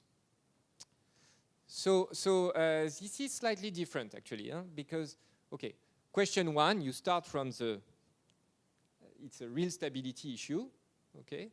You have this base solution, and you want to prove stability of it, okay? So it's really a question of stability of boundary layer flows. Question two, obviously would be the same if I take a solution which, if I take U nu, the solution that will be close in, that will take the same initial condition as this guy.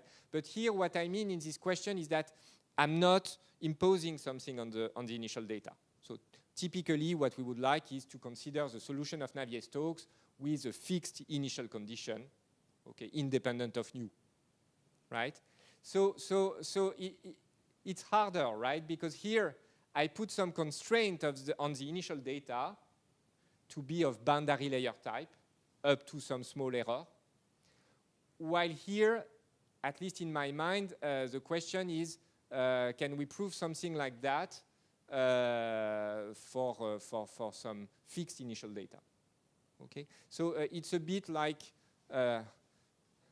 for those who have worked a lot on rotating fluids and things like that, or acoustic incompressible limit, it's like ill-prepared data versus well-prepared data. Okay, and so question 1 corresponds to well-prepared data, and as we know, it's easier. Okay, and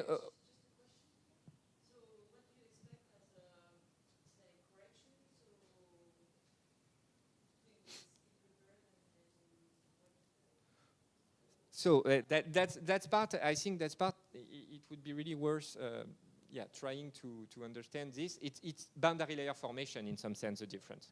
So you could expect an initial time layer. So initially you have an Euler flow, and almost instantaneously the boundary layer will be created, and from there you are somehow back to question 1.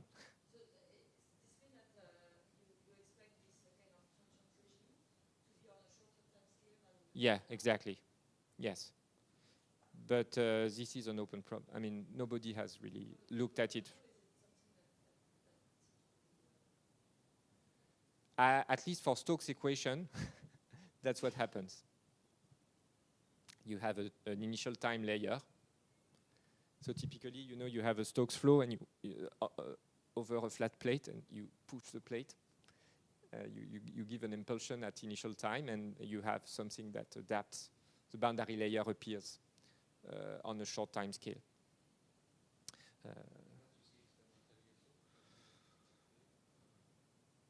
I guess so. You see the formation of the boundary layer, but it's in a well, you neglect inertia. So I don't know experimentally if you can. I guess you can do it, but you have to be a bit slow, not for the Reynolds number not to be too high.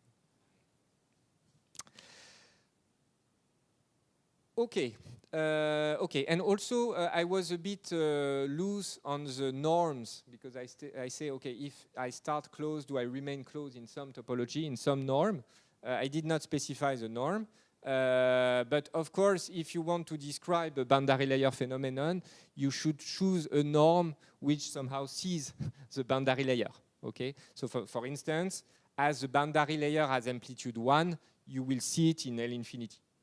Okay, so you can use typically L infinity, or okay, for those who know Sobolev spaces, you can use HS for S greater than 1/2. These are spaces in which the boundary layer part has a norm that does not vanish to 0 when nu goes to 0. Okay, because if you take a norm that is more, I mean, like L2.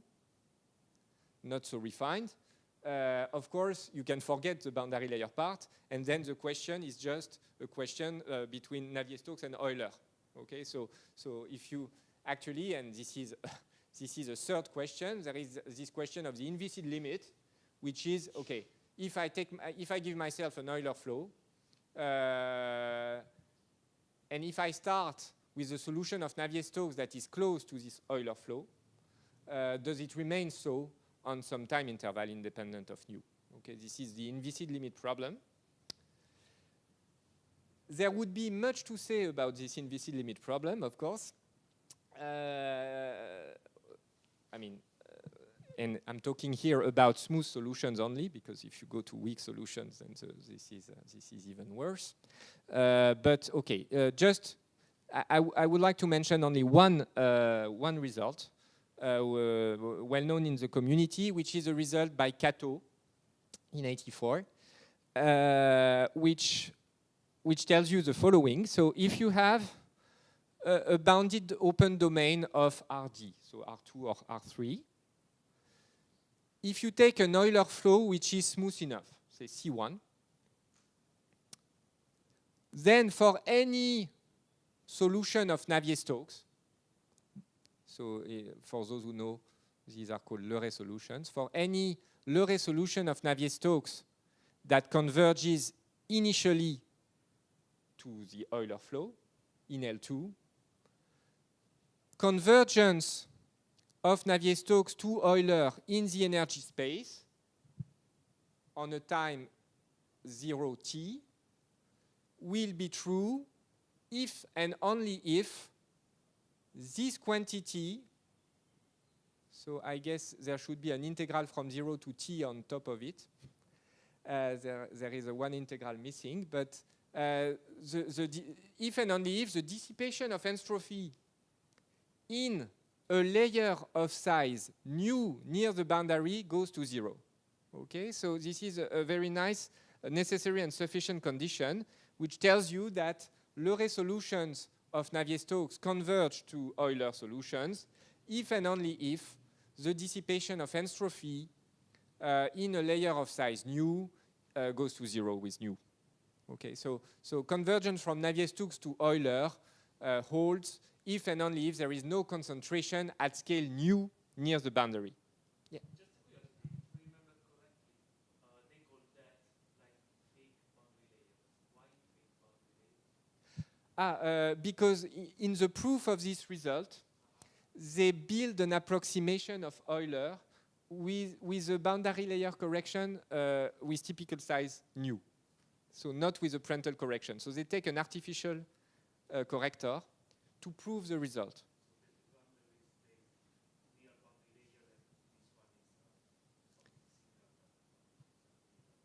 Yes, it's more mathematically based to prove this result. Sorry? Yeah, Prandtl is square root of nu. Exactly. So that's my point. So the inviscid limit problem, so involves this scale nu, which is different from the Prandtl scale. And so actually, in some sense, it's a very different problem. I mean, proving convergence. Of course, if you have, if the Prandtl expansion is true, then you have concentration at scale square root of nu at most, and so you have no concentration at the subscale, and then the inviscid limit holds. Okay, but this is a different world in some sense. That's my feeling. Okay, and unfortunately, I mean, this is a very nice theorem because you have this necessary and sufficient condition, but so far nobody has managed to use this criterion to prove inviscid limit. Okay, so you have results on the inviscid limit for analytic data with very restrictive assumptions on the type of perturbations with symmetries and so on. You can prove that the inviscid limit is true. Or if the vorticity is 0 in the vicinity of the boundaries, then it's still okay. But this general convergence is still a big open problem in fluid mechanics. So I will rather focus on the question of stability of boundary layer flows here. Okay, not talking anymore about the inviscid limit. And so, as we could guess from the analysis of the Prandtl system before, the choice of the functional setting is crucial. So again, it depends on how clean your perturbations are. Okay, and typically, stability was proved when the perturbations are analytic in X. So this was proved by Sammartino and Kaflish in 1998 and revisited later. Okay, so if you start from data that have analytic regularity in X, then you can justify the Prandtl expansion on a time scale independent of nu. Okay. But on the contrary, you have counterexamples to stability in say C1, CK, okay, or Sobolev regularity. In finite regularity, you have counterexamples. So the choice, of course, of the kind of data is important. And I will try to explain this hopefully in a non-technical way. So to explain this difference, this kind of dichotomy, I will just look at the simplest possible boundary layer solution.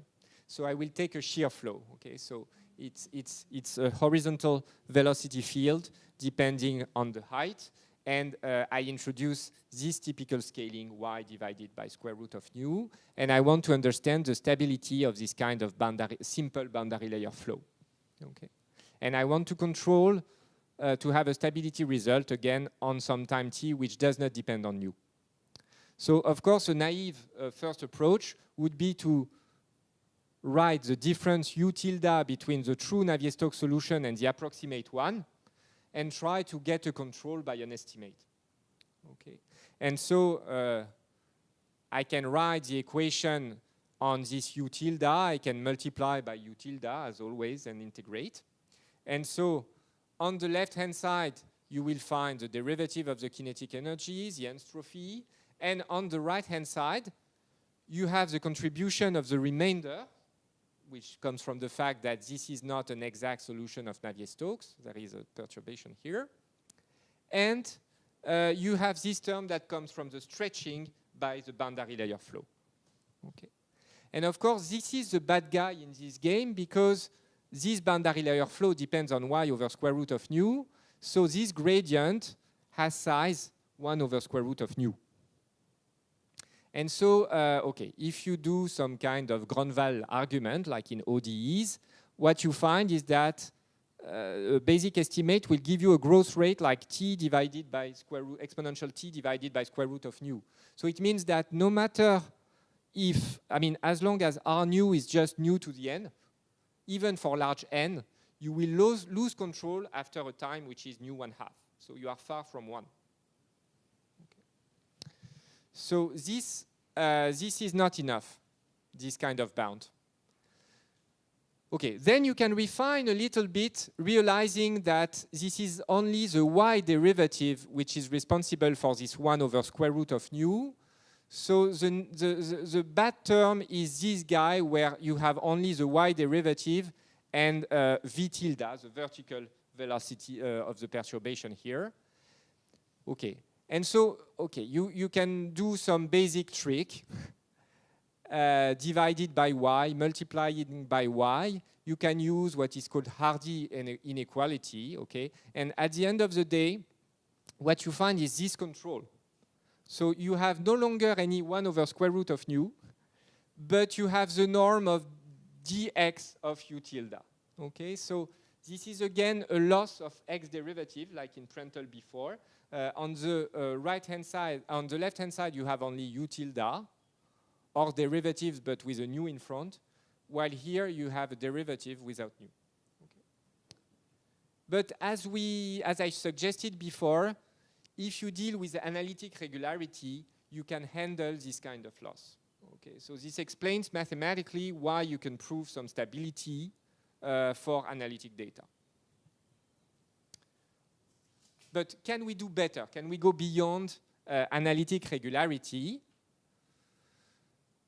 Well, a good way to see if we can improve things or not, you do an isotropic rescaling of the variables. Okay, so you divide all variables by square root of nu, and in these new variables you have again a Navier-Stokes equation, except that the viscosity is no longer nu but square root of nu. And okay, the advantage is that as you rescaled everything, now you are looking at the stability of something which is no longer singular. You have this capital Y. But of course, what you paid is that now you have to control things over a long time. So, of course, now you are in a more classical stability problem, I would say, long time control for a smooth shear flow. And as this guy is small, you may expect that the stability properties of this shear flow in the Euler evolution should be crucial, right? So this is a quite natural idea, but this is actually the main idea in counterexamples to stability built by Grenier. Because what he's doing, what Grenier is doing is he starts from a shear flow, okay, which is for which the linearized Euler equation around the shear flow has an exponentially growing mode. And what he manages to prove is that for the full Navier-Stokes equation, you have a solution that remains close enough to this unstable mode. Okay, so actually you can prove that for this rescaled Navier-Stokes here, you have a growing solution which looks like the growing solution of linearized Euler on some sufficient time interval to see the instability growing. Okay, so that's why. Okay, so you have a growing mode like this, and if you go back to the original variables, this kind of construction of Grenier tells you that, again, high frequencies will be amplificated with a growth rate proportional to the frequency. Okay, so in some sense, the result of Grenier tells you that, in general, stability will only be possible for analytic data. But this is not over, because, of course, for the argument for the instability to be built, you need the shear flow to be unstable for Euler. And this is a well-known problem in hydrodynamics. And there is this famous criterion by Rayleigh, which tells you that a necessary condition for an unstable eigenvalue of the linearized Euler is that the shear flow must have an inflection point. Okay, so this is a very, very nice argument by Rayleigh. So you look at the linearized Euler in vorticity form. I mean, you look for an eigenfunction. You plug into the Euler equation in vorticity form. You recover this kind of equation. So lambda will be the exponent in the exponential in time. And once you have this so-called Rayleigh equation, which is nothing that this is Euler, linearized Euler rewritten in vorticity form, what you can do is multiply by the stream function phi bar, and by this guy actually, you integrate, you take the imaginary part, and you find this condition. Okay, so if you want an unstable eigenvalue, you need this guy to be non-zero. So it means that guy will be non-zero, and that means capital U prime prime should change sign. Okay, so it tells you that if US has no inflection point, there can be no unstable eigenvalue. So for this instability to be true, you need inflection points. But if you go back to the boundary layer setting, we already knew that when you have inflection points, things do not go so right.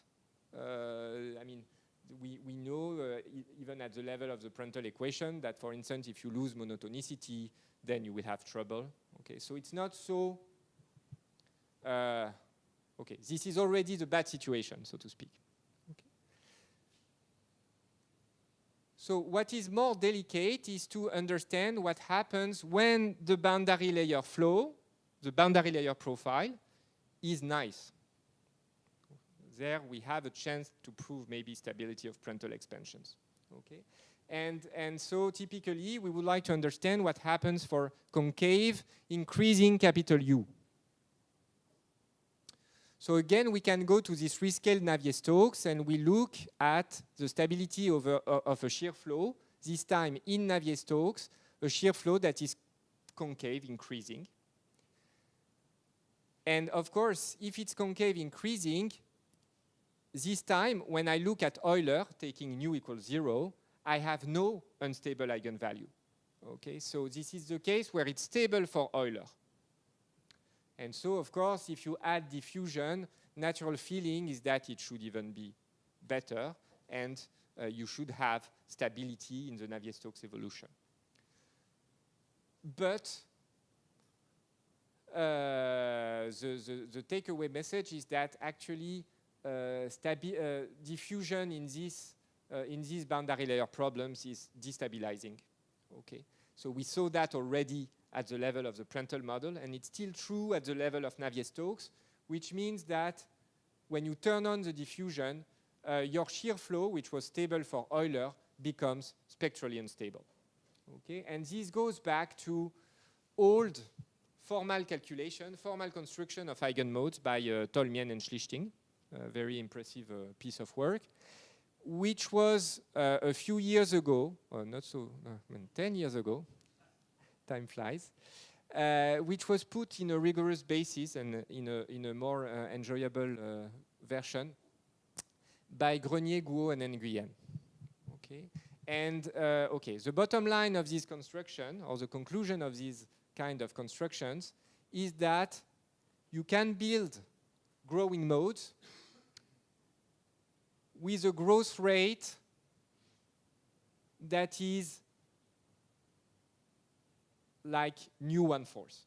Okay, so of course you expect this growth rate to vanish when nu goes to 0 because it's stable in the Euler evolution. But okay, what they prove is that you have a growth rate which is nu 1/4, and this is for the rescaled time capital T. So when you go back to the physical time, it means you have growing mode with exponential T divided by nu 1/4. Okay, so you see that for small diffusion, I mean, you will not control anything beyond time nu 1/4. Okay, because you had an exponential nu 1/4 capital T, but you have to remember that I rescaled and that this capital T is T divided by square root of nu. Okay. So if you put yourself back in the physical time, this is super strong instability of the boundary layer profile. So it ruins every stability.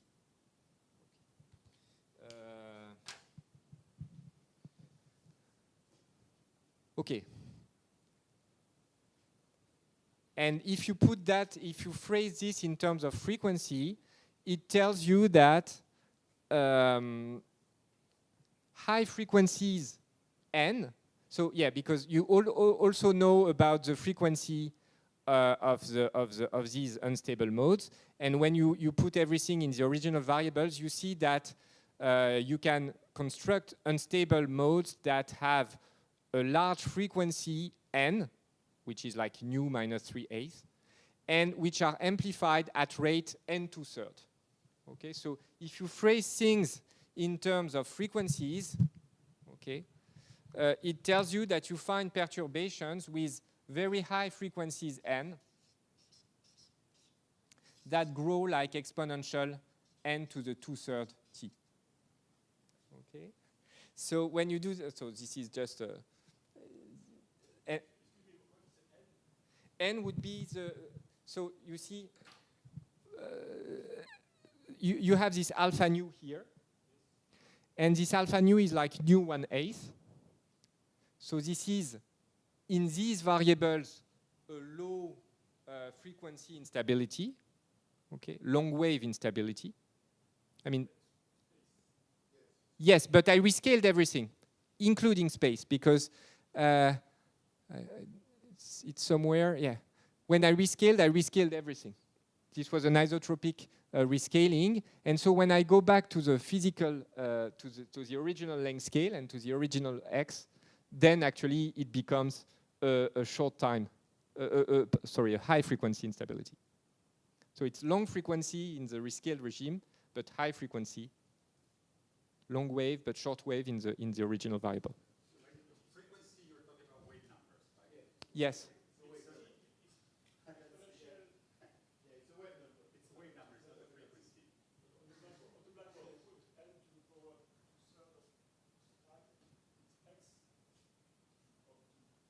No, so you have exponential I and G, I and X. The growing mode is like this for large n, because n is a negative power of nu for the Tolmien-Schlichting mode. Yeah,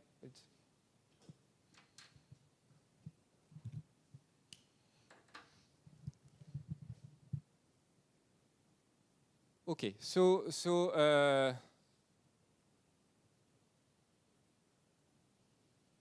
okay, so then you can play the game saying, okay, it's not like exponential nt, which would correspond to stability only in the analytic setting. You can, again, as before for Prandtl, try to prove some kind of stability with initial data that decay slightly slower than analytic functions. Okay, and this corresponds to Geovray regularity, and so we proved in some sense that the Tolmien-Schlichting waves are the most unstable for this linearized problem. Okay, so this is something we obtained with Maekawa and Masmoudi, and also there are similar results by Grenier and Nguyen with different methods that, okay, tell you that the Tolmien-Schlichting waves are the worst possible ones, okay, which is no big surprise to a physicist, I guess. But to obtain this, you need good resolvent estimates for the Orr-Sommerfeld equation, and this is quite a fight. Okay, so of course, this is stability in Geovray regularity, some kind of infinite regularity. And okay, in contrast to Geovray stability, as I told you, you cannot prove CK or Sobolev stability, and you can prove typically, that's what Grenier did with Nguyen and then with Bian, that okay, you can build up Prandtl expansions with concave boundary layer flows, such that initially you are close, like nu to the n close, and after some very small time t nu, like nu 1/4 log of nu, you reach this amplitude. Okay, so this is a kind of instability result. I mean, knowing if you can reach amplitude 1 is an open problem, because then you have secondary nonlinear effects that can sort of damp again. Okay, and what is interesting about these works is that the description of the Tolmien-Schlichting instabilities, when you look at it carefully, tells you that there are subscales in capital Y that appear. So you do not stay at the level of the Prandtl scale, square root of nu. The unstable eigenmode from the Tolmien-Schlichting instability generates subscales. Okay? But these subscales, they are still big compared to nu, which is the typical time length scale in the Kato theorem, right? So of course, one of the questions is, could we have a cascade of scales up to the subscale nu, and then we would know that convergence to Euler is not true in L2. And okay, a few years ago, there was a result by Nguyen Van Yen, Marie Farge, and other collaborators. And they tried to test this numerically. And I don't know if it's fully conclusive, but from this numerical work, well, you may think that this is possible to reach this scale. Okay, but okay, that there is no theorem behind, but this numerical study tends to show that there is a kind of cascade of small scales, and maybe one can reach Kato's subscale. Yeah. If you reach the root scale, will you also improve the lower bound like if you have the Sorry, you mean this one?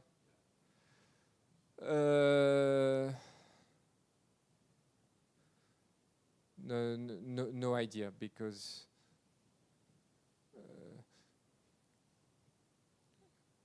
actually the difficulty in going to a higher amplitude is the fact that the unstable mode that you construct is not exact, and so or also the nonlinearity will generate errors, and so you have to say that the error does not grow faster than the main the eigen growing mode itself.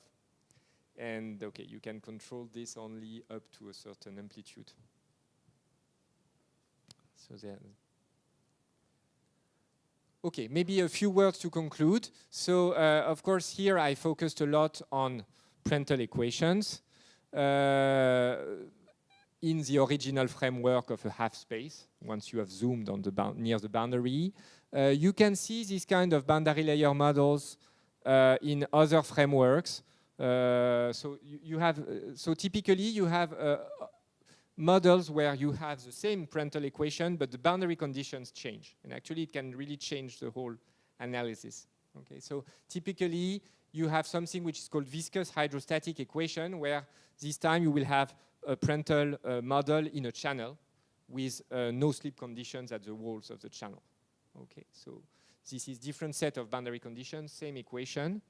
You can have then, we mentioned that at the end of the first hour, refined models like interactive boundary layer models or triple deck models, where you still at the end of the day get a Prandtl equation, but with different boundary conditions again. And okay, we studied these. There is also a nice analysis by Renardi of this problem. And unfortunately, so it's supposed to improve things, but in the unsteady case, which is the only one we considered, you have a lot of unphysical, very strong instabilities. So in some sense, it's even worse than Prandtl. But it could be that in the steady case, this works better because it seems to be so in the numerics. Okay. And then there is this problem of boundary layer formation we were discussing before. Okay, I will stop there. Thank you.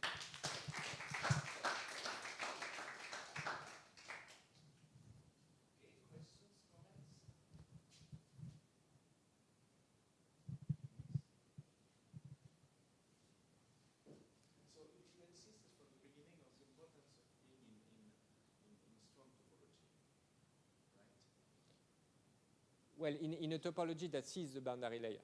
So it should not be a norm that for which the boundary layer part goes to the norm of the boundary layer part goes to 0. This is localized. So for example, if you look at things in L2, this will go to 0.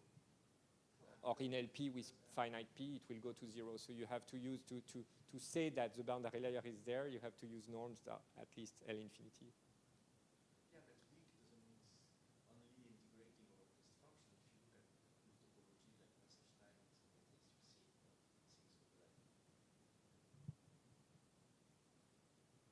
Well, here I really mean that it should not go to 0 when u goes to 0. So if you take two weak norms, it will go to 0. Yeah, but I mean, when you take, for example, passage like this, that would be 6 plus delta, or even less to delta, it's not 0. It captures it. I mean, it captures the same delta. Yes, I think it's a bit different.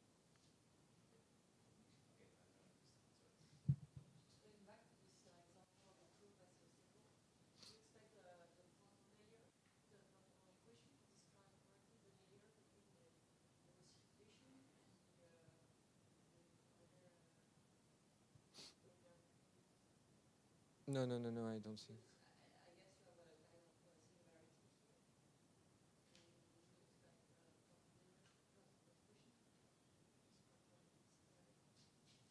No, I don't think so. No, I don't think so. No, because of these. The problem is that Prandtl, in this Prandtl assumption, I mean, the underlying main assumption is that there is no small scale in X, right? Small scale is just in Y. But what you see from this Tolmian-Schlichting instability is that small scales in X can appear.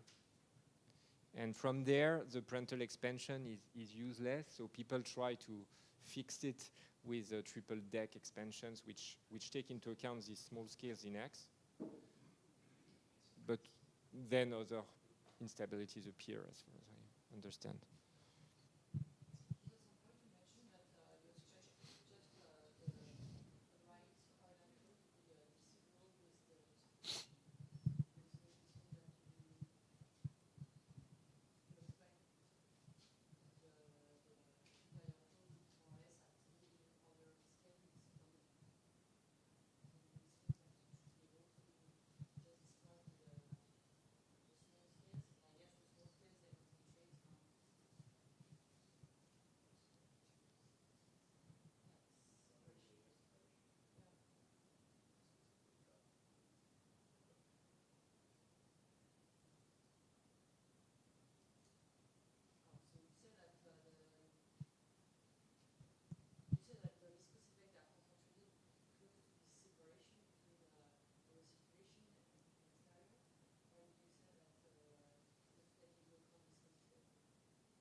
No, it's a real physical small scale induced by the Tolmien-Schlichting instability. It's not a play with the change of variables and so on.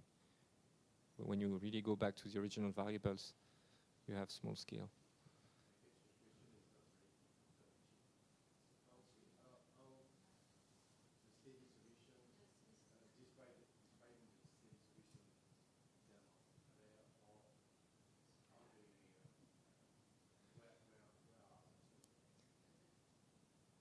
Yes, but in some sense it's related because this triple deck model that also exists for steady flows, I mean, it contains, so it's a more more complex asymptotic expansion. It contains a small scale in X, which is exactly the one created by Tolmien-Schlichting, because you have constraints. I mean, there are constraints due to the equation and the scaling constraints that appear and which force somehow this small scale.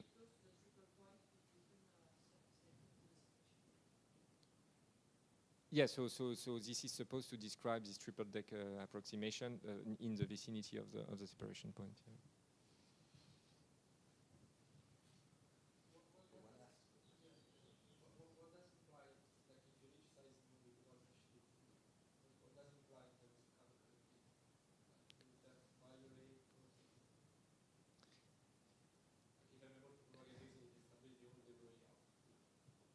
Well, dream.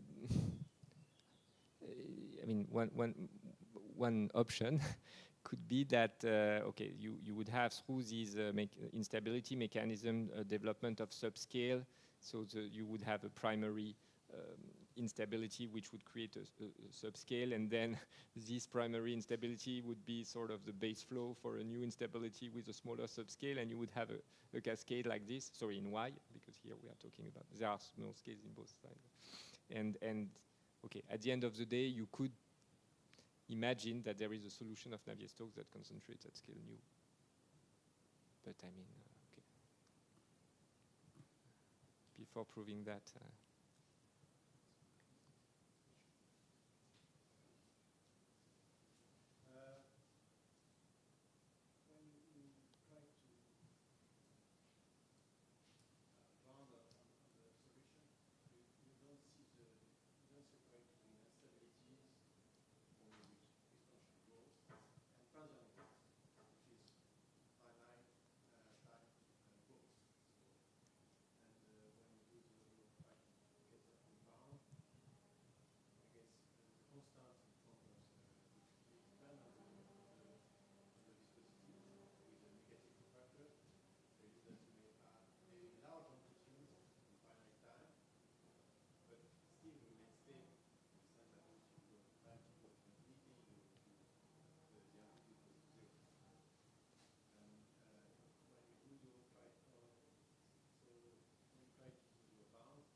So it's not seen in this kind of analysis, but there are many papers around these kind of problems, knowing the optimal threshold on the. So if you look at stability of quad flow or Poiseuille flow or whatever, there are papers, very nice papers by the way, where they try to find the optimal threshold for perturbations. So for which power of nu you will not meet this transient growth and you stay stable. So you stay of small size. So there are works in this direction, but in the works I was mentioning there, which are, I mean, the results we have are valid for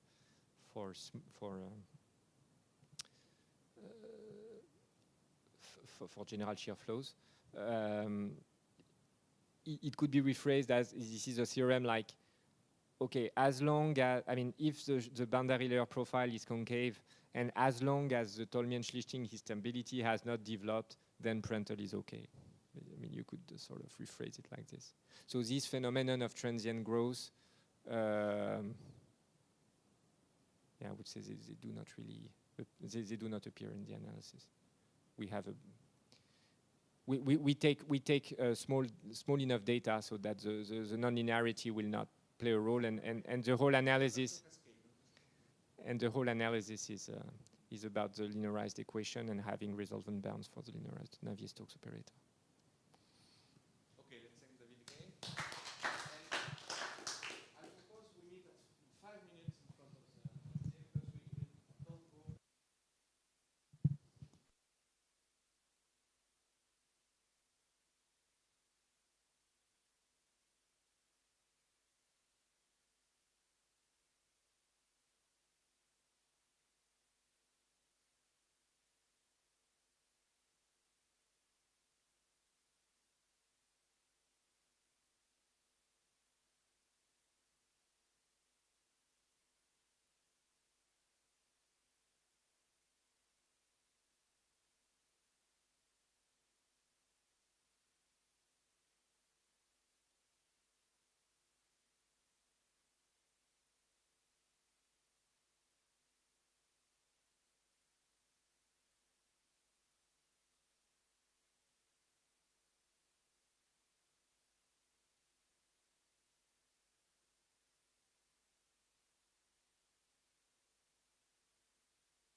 Okay.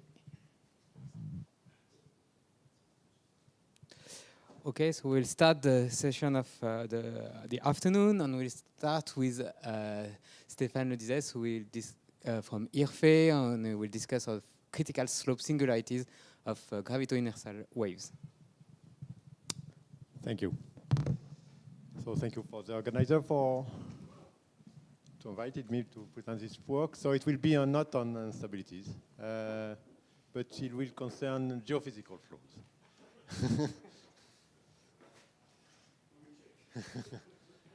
So I am from a fluid mechanics lab, ENDE, which is in Marseille. And yeah, we are doing a lot of experiments in Marseille on geophysical flows, but not on this. So the application of what I'm going to talk about there are two types, which are concerned stratified fluid, which is the structures that you form when you have a tidal wave on a supercritical topography. So in that case, you have what we will see that a critical slope, and so you form structures which are concentrated, and this comes from this place. And there is another application concerning more rotating fluids, and this is application for the planet interior or stars interiors. So you see a quarter of the spherical shell here, and here this is an example where everything is rotating except there is an additional rotation of the inner core, which is vibrating, so slightly oscillating. The rotation rate is slightly varying in time, and you create this kind of structure emitted from this critical point, and this is converted to an attractor. So I will come back to this case at the end. So the framework has been introduced by Sylvain. It's actually the same. So I'm directly concerning the case where you have both rotation and stratification in the same direction. And I'm considering a situation where you have an open domain with an object delimited by a smooth surface. And I would want and this will be the source of my waves, actually. So I will have a prescription of the velocity on this object, which is not moving, but I will impose a boundary condition, which will be given here. So the framework, so I have parameters, so the rotation rates, the frequency n, buoyancy frequency, or von Weisshaller frequency, if you want. The viscosity would be assumed to be small. And the framework is the Boussinesq equation, Navier-Stokes equation with the Boussinesq approximation. You have seen already this equation before. So this is how I describe the problem. And I prescribe a forcing, which will be small. I will consider only linear description. And I prescribe a frequency of oscillation. And an affinity, I assume that I have nothing, so still, in the rotating frame. So the first approximation I do is that I'm just considering the linear harmonic response. So I do not consider the time evolution, but just I want to describe the solution that I will get at this frequency omega, which is forced by the boundary. So I get, in that case, an equation for the amplitude, U, P, and B, which are these equations, where I've just replaced the advection terms by the time frequency, the I omega here. And I drop up to also you see, you have no more nonlinear terms. So the equation is that case, and the boundary conditions are just here prescribed by the velocity on the surface.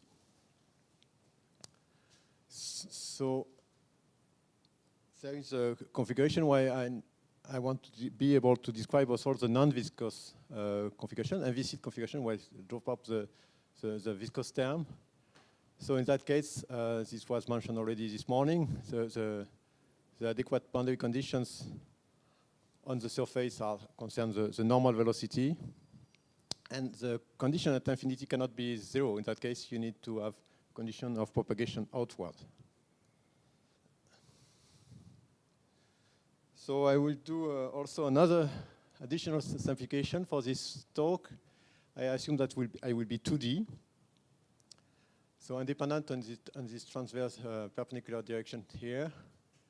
And so this allows me to introduce a stream function, psi. And you get, for this case, for the inviscid equation for psi, this well-known equation that relates where you see the omega, the n and omega that I have introduced. So this describes the structure of the stream function amplitude. Yes.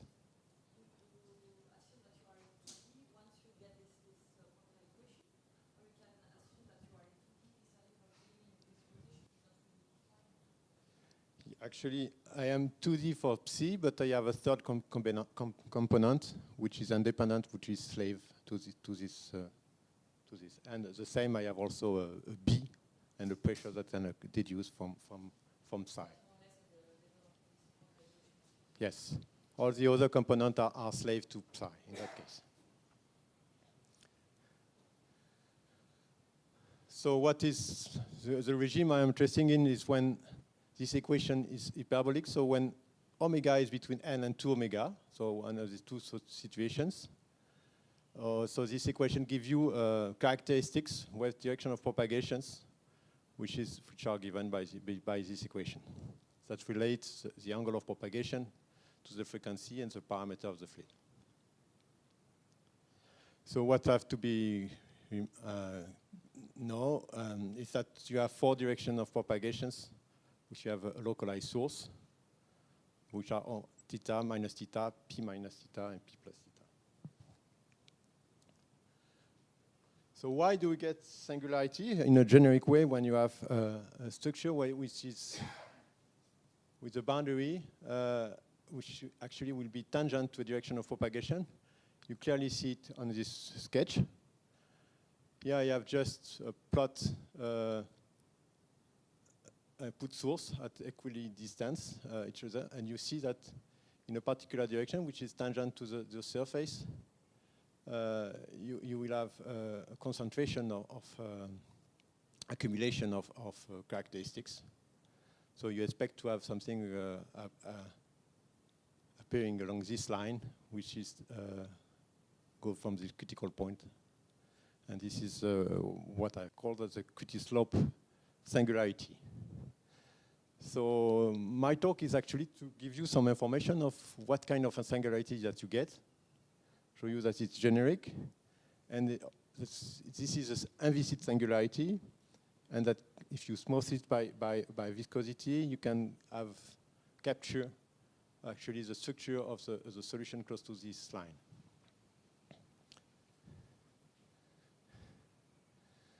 So the kind of forcing I'm considering, there are 2 kinds of forcings. This is what I call the inviscid forcing. So you directly force the normal velocity from the boundary. So this is an example for the tidal wave on the topography. So I will not move the object, so I will just assume that the velocity on the surface is like that. So if I look at the component on the normal velocity, it's directly related to the u in that case, and it's a constant close to the critical point, which is high here. But there is another case which is interesting, which is the case where you have a viscous forcing. So when you move the boundary tangentially, so in that case, in the non-viscous framework, you have nothing, because you do not create directly a normal velocity. But you have a viscous boundary layer in that case. And if you have a viscous boundary layer, here we have an additional rotation and stratification, you get an Ekman pumping. So Ekman pumping, it means a component, a normal velocity, which is created by the viscous boundary layer solution. And it turned out that this Ekman pumping, for this case, and this is generic also, So you have the boundary, you get something which is becomes singular close to the critical point, and the normal velocity close to this point has this form. So it's proportional to the square root of nu, so the viscosity. Rho c is the local curvature radius at this point. And v, so the C0, it can be computed exactly. And here is related to the v that you have here. So what you have to keep in mind, that's in both cases, I create a normal velocity. One, in that case, is actually a constant, but here it's actually already singular. When you get close to this critical point, which appears at SC here.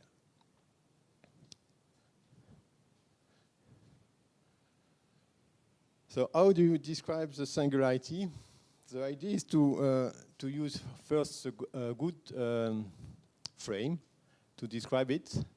So the natural frame actually is to use the direction of the characteristics, because I can write this equation this way. And so the general equations will be of this form. An equation of x perpendicular northeast in these directions, corresponding to the flow, this flow here. So the velocity is aligned here, and only dependent on this normal perpendicular component. And I have the wave propagating this way or this way. So it's why I have J plus and J minus. And I have two expressions because this domain here is not connected to this one. And this is the general solution for this case. What is? I have no incident wave. I'm just writing I have not applied the boundary condition so far. This is the general solution. And without any prescription. I mean, this is the simplest solution of this. Now I can look at the boundary conditions. So I will apply this condition using this, prescribed. And I have to apply the boundary condition at infinity. And so Sylvain showed you that yesterday. So if you do the Fourier transform of f, you have two components. One actually corresponds to a wave propagating inward, and the other corresponds to a wave propagating outward. And the one that corresponds to the propagation outward actually depend on how n is if n is larger or smaller than 2 omega. Because in this case, this is related to the fact the phase velocity is oriented upward. Because here I have put the x perpendicular northeast upward here on both cases. So it will correspond to positive k. But if I have n is larger than 2 omega, this is the opposite. So I have to consider this case. So for our case, the condition at infinity is written this way, but this is not very convenient actually. The idea, first idea to get something, is to use another expression to apply the boundary condition, is to express this boundary condition in an implicit equation. So this is the principal part of this integral. And this will be useful because when f is singular, you can actually localize and get the expression, and you can actually use with local behavior. This is the essential step to be able to apply the boundary condition, outward boundary condition on a singular flow. So if I apply this, I have these three conditions which come from to apply that this corresponds to a wave going upward, downward, and going in these directions. So this is the general problem I have to solve. So now let's get close to the critical point and see what can we say.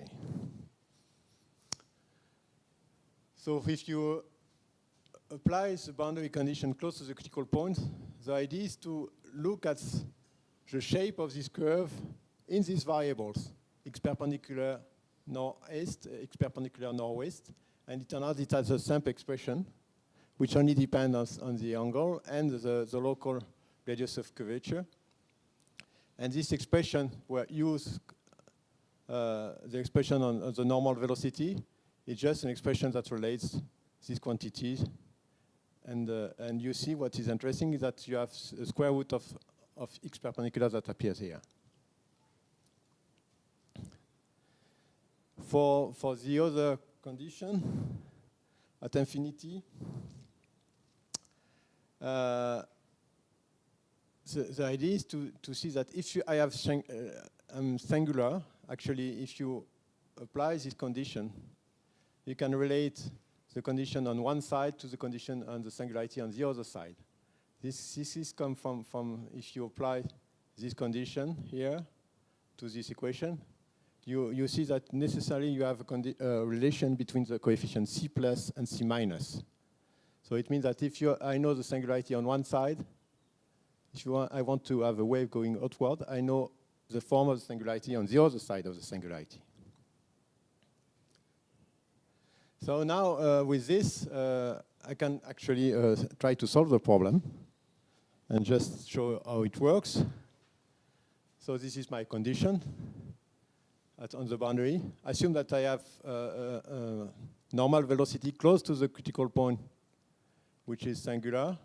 From this equation, we expect to have, for f prime, a similar singularity, and for g prime, a singularity which is different, which is related to alpha, but which has a different exponent. And you can just, now you have 6 unknown, actually, a plus, minus, c plus, c minus, t plus, d minus. And you can try to apply all the conditions that we have just written. So on the boundary, so this top equation gives you a relation between C minus and E plus on one side, D minus and E minus on the other side, related to the forcing. And for the condition at infinity, you get a relation between C plus and C minus, E plus and E minus. So you have 5 conditions. And the last one is the fact that G plus and G minus, these two solutions should be the same because the two domains are connected in that case. So it's at the end, I have 6 equations for the 6 unknowns, C plus, C minus, all the coefficients which are here for NC's equations. So now we can have a look at what it means for the two cases I show you. For the implicit forcing case, it turns out that the problem becomes degenerate, because it actually turns out that the propagation in the direction, in the northeast direction, cannot be found, and it's an unknown of the problem. And but on the other direction, it's directly related to these coefficients, and you get the form of the singularity in the northwest direction, so on the critical line. And what you get in that case is that you have a singularity which is in the power 1/2, where C actually cannot be determined from the local analysis.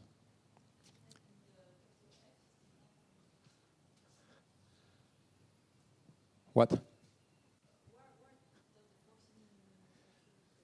F, the forcing is here. Yeah.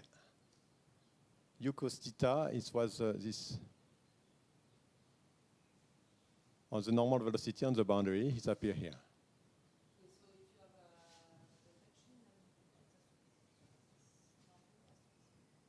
If you have what? Just a pure reflection? I don't have, I have. You have no forcing, this is just zero. I mean, if I have no forcing, I don't force anything, so I don't know why I get something. I don't have a wave, I just force the wave from the boundary. It's like oscillating an object, you form the waves this way, or you do like that with your object. These are the two cases I'm considering. So in that case, I have a singularity in 1/2, square root of x perpendicular.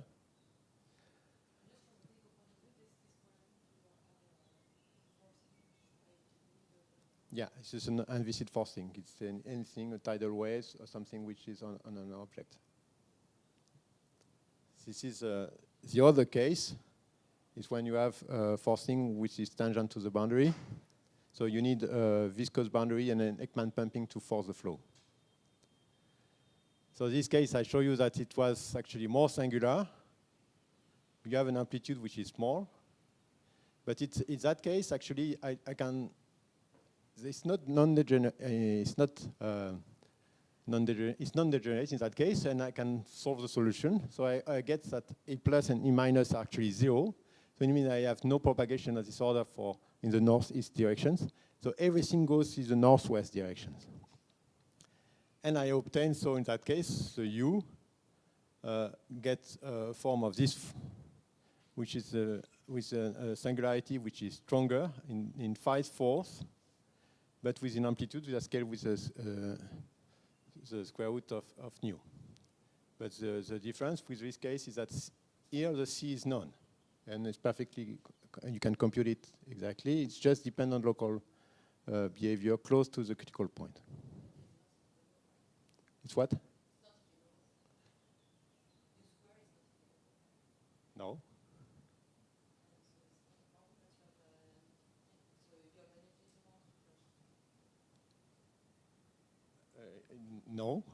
No, because I mean, it's not a problem for me. I will add viscosity, and with it smooth this.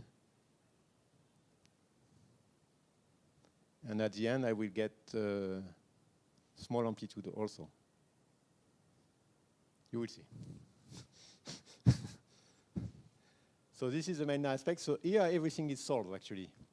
And I have no free parameters for this case. So this is the end of the story for the non-viscous aspects. Yeah. Yeah. What do you want to know? U is the component of one of the components of the velocity, right? Yeah. This is, I go back to this frame. So U is propagating, this is the solution here. The general solution of the problem. What I show at the end is that, so this part is negligible.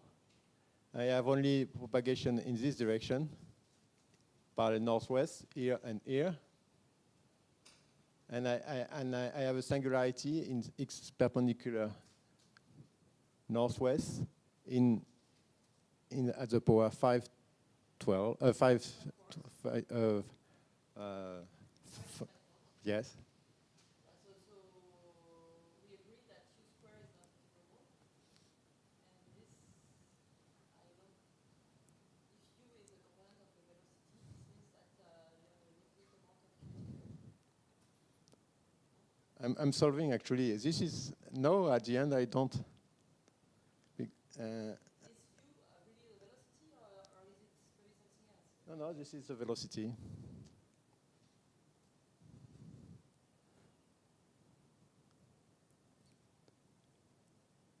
So there is one point that I have missed. If this is a velocity, you agree that you need to take the square root of the integral. Yeah, but I have a nu in front, so. Yeah, but mu is a number. Yeah, but if you want to do the, I mean, here I'm trying to solve the unviscid problem, but I have a viscous forcing. Okay, so what you say is that this would be the implicit limit of what you will get of the profile. Yeah. But what I showed is that actually I do it differently. I show you that the viscous profile is associated with the unviscid singularity that you can compute this way. It's of this form. Because somehow you cannot, if you are really implicit, you cannot impose such a boundary condition. Yeah, You cannot force the. I agree. So my question here is how do you compute this This? kind of implicit limit of the viscous profile without computing first the viscous profile. Actually, I compute the viscous profile in the boundary. I need it to obtain the Ekman pumping. Yes, but here. And to obtain this U0n, which is something which is induced by the Ekman pumping at the boundary. So I have viscosity in the boundary. This is needed. Otherwise, I have 0 here. And then this is actually turned out to be this Ekman pumping is becomes singular when I get close to the turning point, and this singularity is modified by the geometry also, and so it's why you get something which is singularity which is stronger, because I have already a singularity in the forcing. Okay, so what you say is that you put everything apart from this turning of the point, and you just look at the limit when you go. Yeah, I go around this point, just keeping the implicit solution, and this I have a condition, which is written here, that the implicit singularity have some condition to be satisfied, and I just need that to get this expression. So now to move from the singularity to internal shear layers, so the structures that we see, we need also to smooth the singularity that I have on this line. And I have to reintroduce viscosity also in the propagation. And this is the equation that you have if you add the viscosity on the equation for the stream function. So it's more complicated, so you have 6 order equations a priori. But it turns out that if you work with the local variable of this beam here, it's perpendicular, so I forget the north-east, the north-west. I concentrate on this beam here. Want to smooth it, desingularize it.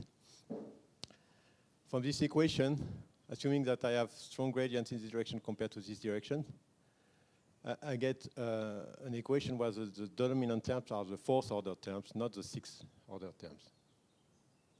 And I get an equation which is this one, where lambda is related to the coefficients of the flow.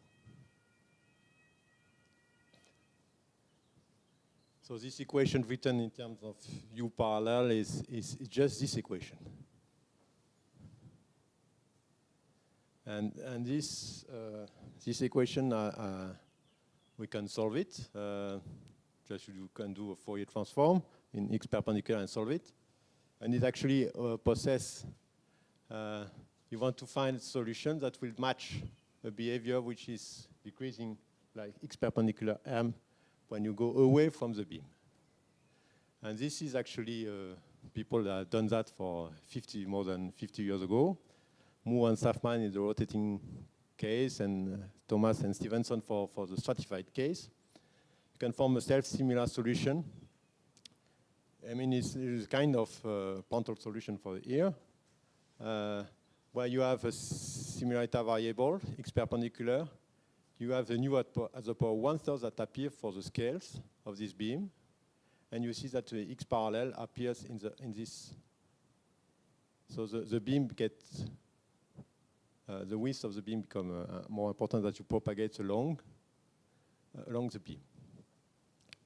And the solution that you get this way can be written this way, like that. And you have a decreasing along the beam of the velocity also. The M is actually associated to the singularity. We will see it here. For the singularity, for implicit forcing, I had M equal 1/2. So this is fixed by the forcing. So in that case, I get the solution that I should smooth. And it tells you that as soon as I know M, I know what is the value of actually the amplitude of the U parallel that you get this way. M equal 1/2 it gives you a nu at the power minus 1/6 for the amplitude of U parallel. And if you plot this kind of structure in time, look at the evolution, it looks like something like that. This is the velocity along this stream, something which is localized and oscillates due to the forcing. If you look for m equal, for the viscous case, I show you that you have a stronger singularity. If you do the same thing, and you look at the value that you get for U parallel, because the amplitude was square root of nu in front, you get actually an amplitude which is non-negative, but nu at the power 1/12. This is the amplitude that you get from the critical point for the viscous forcing. And this is actually the case. And the structure is slightly more localized, but it has a similar kind of structure for the solution. So what it means for, if you go back to the applications, for the tidal wave on supercritical topography, if you have an oscillating flow on a topography, or imagine that you have a topography that is moving, you expect to have critical points, and so singularity on this line with an amplitude, with a velocity that we scale as Reynolds as the power 1/6, and a structure on the beam that is given by the self-similar structure that I just showed you before, this function h, with an index 1/2. In that case, for liberating cylinder, precessing sphere, so imagine that you rotate the cylinder this way. You get also singularities, but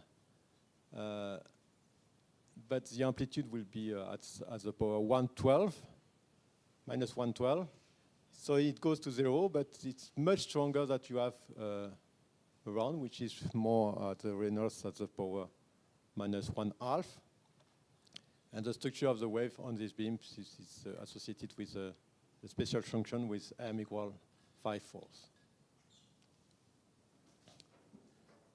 So this is the take-up. I mean, the main message is that what I wanted to show you that any times inertial wave or internal waves will exhibit singularity whenever there is a convex surface tangent to their direction of propagation. So the singularity when you have an inviscid forcing, which means that the normal displacement on the boundary is in minus 1/2. But singularity is stronger for the viscous forcing, but the amplitude is with a square root of nu in front. So the scaling I just show you, Reynolds 1/6 for the velocity, Reynolds minus 1/12 for the velocity in the case for the viscous forcing. And this is, so all this theory was done in 2D, and unbounded flow. But what we wanted to do is actually to try to, if you have something which is more complex, or if this beam is reflected on boundary, can you just construct a solution this way? And just following this wave which is created by the critical point. And so try to generate the problem in a closed domain. Concerning the generalization in 3D, this can be done because actually it's localized, so for a maxi-symmetric object. And we expect this can be done also, I guess, in non-uniform stratification, non-uniform rotation, because I have a singular, I'm propagating a singularity, so it's a small scale feature. As soon as the background flow is weakly varying, I will just modify the propagation, but not the structure of the solution. So I want just to show you an example, come back to when I look at closed domain, and to the first case I showed you before, is a configuration of the libration of the inner sphere in a rotating shell. So I repeat what I have here. What I do, I have a rotating flow, not stratified in that case. And I have the inner core, which is rotating as a flow, but there is an additional rotation at a frequency omega, which is smaller than 2 omega. So I have, in that case, I expect to have a viscous boundary here, Ekman pumping. And I see that this is a numerical solution that I get from the numerics, that this very small Ekman number, so this is the inverse of the Reynolds number, if you want. And we see that we have beams that is emitted from this critical point, and that is propagating toward an attractors here. This actually corresponds to what we see in the numerical solution. Correspond to the path of the rays emitted from this critical point. So that is the qualitative feature we expect to have the solution to be localized on this path. But we went a little bit farther. So we did a comparison in a section here between the numerical solution and the asymptotic solution that is computed by propagating the self-similar solutions that I've just plotted, given before, and which will be localized on this beam. And I do the reflection, and I propagate it, and it will get larger, and it will have phase shift, etc., these kind of things. But I can propagate the solution in this shell. And here, this is the first beam. Then after a complete cycle, you get the second beam that come back here, and so on. And you see that you reproduce almost perfectly the numerical solution by just propagating the solution that's emitted from the critical point in that case. And what is interesting also is that when you get close to the attractor, you see nothing special, actually, in that case. And the solution seems to be small compared to what you get from the critical latitude, the critical point here. This can be, yes?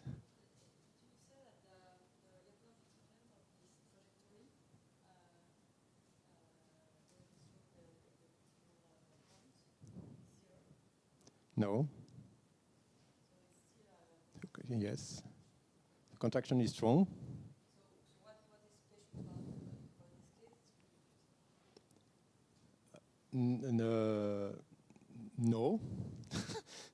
What is special for this case, why I have nothing here, is something which I have not talked about. It's that the attractor is not visible because the attractor has a phase shift on it. Because this is an attractor that touches the axis here. So the solution of the attractor is actually don't seem to be present in that case. I mean, it's not even if the trajectory are contracting, the amplitude is small of the attractor. So it's not.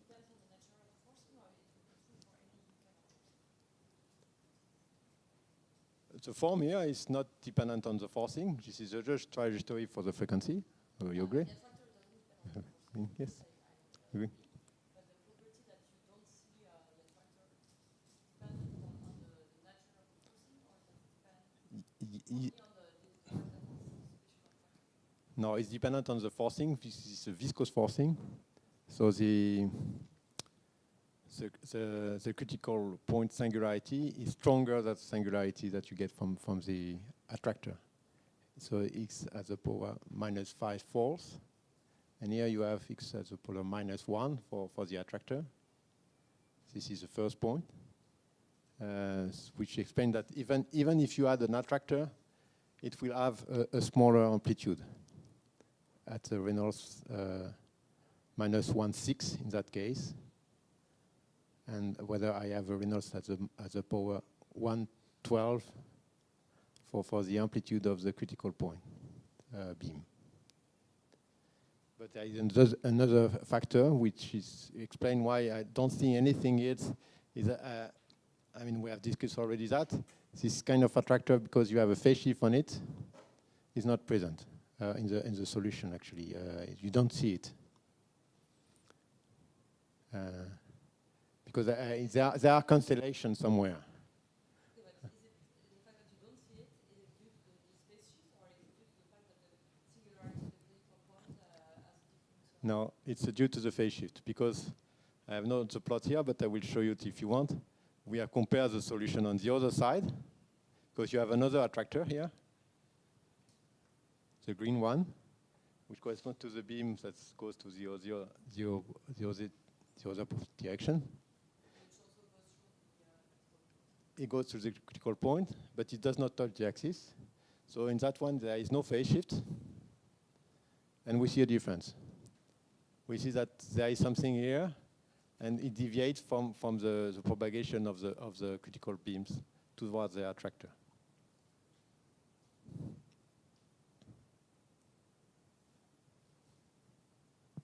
I guess I talked too much.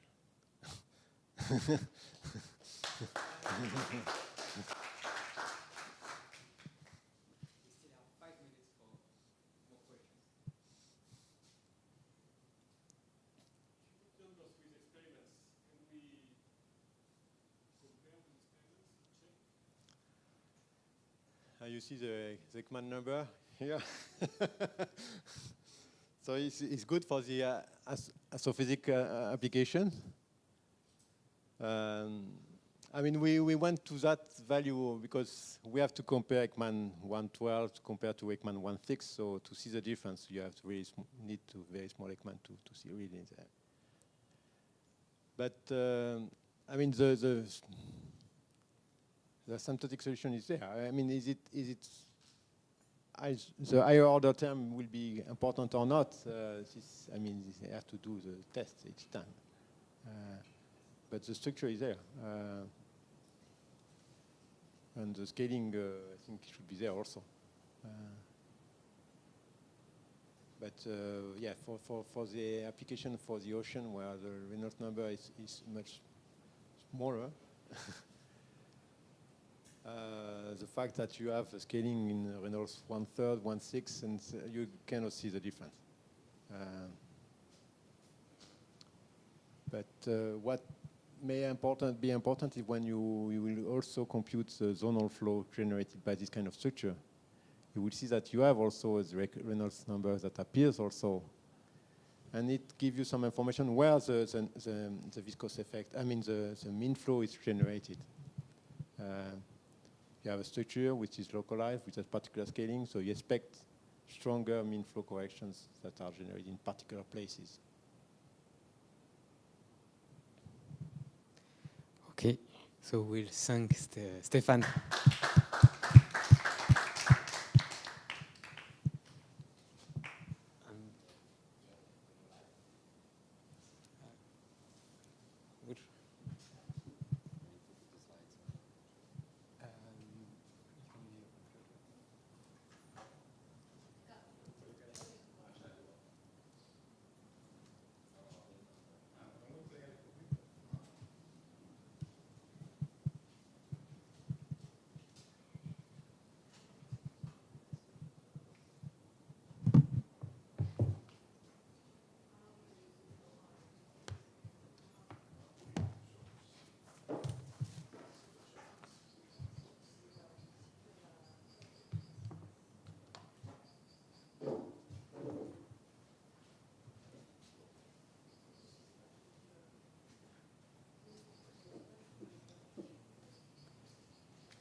So we'll start the next talk. It will be given by Riccardo Montalto from the University of Milano, and is about nonlinear quasi-periodic oscillations in fluid mechanics.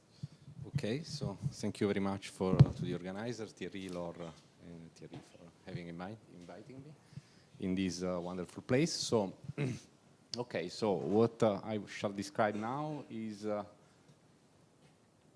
are some recent results obtained on Euler and Navier-Stokes equations in both in dimension 2 and 3 from the point of view, so let's say, of KM theory, which is essentially the theory that allows to construct oscillations in PDEs or in dynamical systems or in whatever, actually quasi-periodic oscillations. So I mostly consider domains which are, either the d-dimensional torus or the two-dimensional channel, r times -1, 1. And so I take the Navier-Stokes equation. So some results are results in which you prove existence of quasi-periodic solutions with the forcing, with the small amplitude forcing. And so I recall the equation. The unknowns are the velocity field and the pressure. F is the external forcing, and nu is the viscosity parameter, which I want to stress because I also analyzed actually the vanishing viscosity limit of these solutions. Okay, so and of course, I mean the result on the vanishing viscosity limit relies on the result on the limited equation, because it's if you want to do the vanishing viscosity limit, you have to be able to solve essentially the limiting problem. So.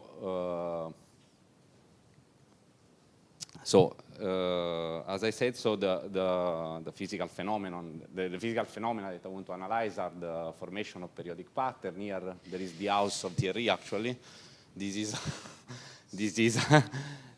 Ile de Ré in La Rochelle. You can correct me. And you see this is the Wikipedia page of the KP equation. If you look KP equation on Wikipedia, you have this. You will see this picture. Actually, they are square waves. You see that you have square patterns on the ocean, and this picture was taken in I think close to Miramar in Trieste.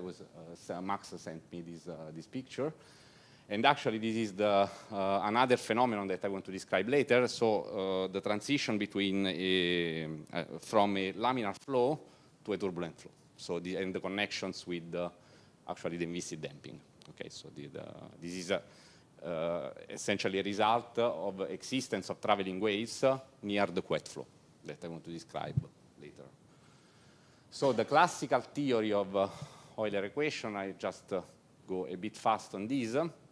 So essentially the well-posedness was started in the 70s by Kato, the local well-posedness of the Euler equation, and actually it has been done in high regularity, which means that in Sobolev space, whose regularity is bigger than the dimension over 2 + 1. This is the Kato threshold. And concerning the global well-posedness, actually in 2D it has been done by, now I only look to talk about classical solutions. It has been done by Bell-Kato Maeda, and they provide also an upper bound on the growth of Sobolev norms of the solutions, which is actually double exponential, so it's very rough. And indeed, even in 2D, the problem of asymptotic behavior for large time is totally open, essentially. So because the growth is exp of t. The proof of Bell-Kato Maeda provides a double exponential growth. Then another problem that I analyze is the vanishing viscosity limit, and actually I don't talk about domains with boundaries, so I don't mention results about the boundary layer. There are classical results. Even the method of Kato provide actually the vanishing viscosity limit. And actually, all the results that are mentioned here are on finite time, because if you see even the proof of Kato, the rate of convergence is essentially nu times t to some power. So the rate of convergence actually deteriorates when the time goes to infinity. And the result that I describe actually tells you that at least for a family of initial data, you have a uniform rate of convergence, uniform in time. Okay, so and you will see it later. And actually, very beautiful, more recent results are towards instability or ill-posedness or non-uniqueness.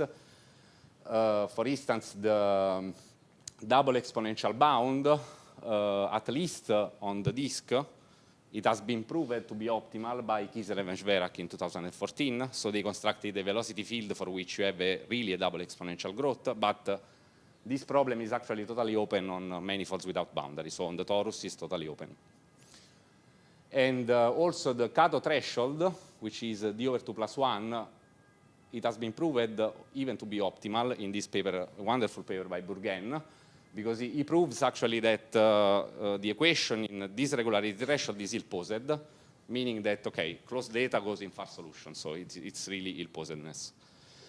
And I don't know if you know the story about this paper, which is actually these two papers. So they actually proved a no-uniqueness result in the presence of singular force. So it has been proved by Wyschik for Euler, and then for Navier-Stokes has been extended to Abriton, Brouet, Colombo. It is a continuation of a master thesis that Camillo gave to a kid, which was, when I was in Zurich, he was like 10 years old, and he was trained a bit by Thomas Kappeler and Camillo De Ellis. He's, of course, gifted. And then there is this extension to Navier-Stokes by Maria, Dallas, and Elia in 2022. So my perspective is actually so the construction of a quasi-periodic solution. So let me give the definition. This can be given in abstract. So if you take a dynamical system on a scale of on an Hilbert space, so an equation dtu equal to x of u, a quasi-periodic solution is actually an extension of the periodic solution. So it means that it is a solution of the form capital U of omega t, where omega is a frequency vector, so it is a vector in Rn. And capital U is actually a periodic functions of n variables with values in the phase space. And actually, the frequency vector is usually required to be irrational, meaning that there are no resonances between omega and any non-zero integer vectors. And under this property, you can show that the simplest version of the ergodic theorem, which tells you that if you take linear flows on n-dimensional tori, then these are dense. These feel densely. So you have no periodic orbits. So the linear flows do not close, and then the orbits are not periodic, or even quasi-periodic of lower dimension. And then essentially the problem of finding a quasi-periodic solution is reduced to solve a functional equation. Indeed, the naive approach is to use actually implicit function theorem, but then you cannot, because you have the so-called small divisors. And then the implicit function theorem cannot be applied. These were discovered even by Poincaré in the fundamental problem of celestial mechanics, actually. So he tried to write a power series of the solutions of the fundamental problem of the celestial mechanics, and he realized that at the denominator of this series, well, Taylor's Fourier series, you have these numbers, but unfortunately these numbers accumulate very fast to zero, and this is a problem for the convergence of the series. And actually the best that you can do is to impose, well, not the best that you can do, but if you want to require that you find solutions for a large set of frequencies, for almost every frequencies, you need to impose some quantitative lower bounds on these numbers, and the best that you can do in order to get a full measure set of frequencies is something like this. This is called the Diophantine frequency, which means that which tells you that at least this sequence goes to zero polynomially. right? Like 1 over L to the tau, 1 over the index to the power tau. And okay, so the three results that I want to describe in a naive way, of course, are the following. So take the Euler equation with a small amplitude forcing, which oscillate in time. Then the first thing is to construct the solutions of the Euler equation, so the solution of the limiting problem. And then the second thing is to construct the solutions of the Navier-Stokes problem that converges to the solution of the Euler problem that you have constructed before. Okay, so and this is actually a singular limit problem. So a singular perturbation problem, because of course the effect of the viscosity and the effect of the Laplacian goes in the opposite direction. So from one end, nu is small, then this, you want to neglect this. From the other end, the Laplacian is the highest order derivative, so at some point is not perturbative, at least on high Fourier modes. So these effects goes one against the other, and actually the difficulty is to control this effect for all time. Even local in time is not so easy, but it is classical, but for all times is quite complicated. And then another topic that I want to describe is the connection between construction of oscillations and implicit damping. So I take the free Euler equation in 2D.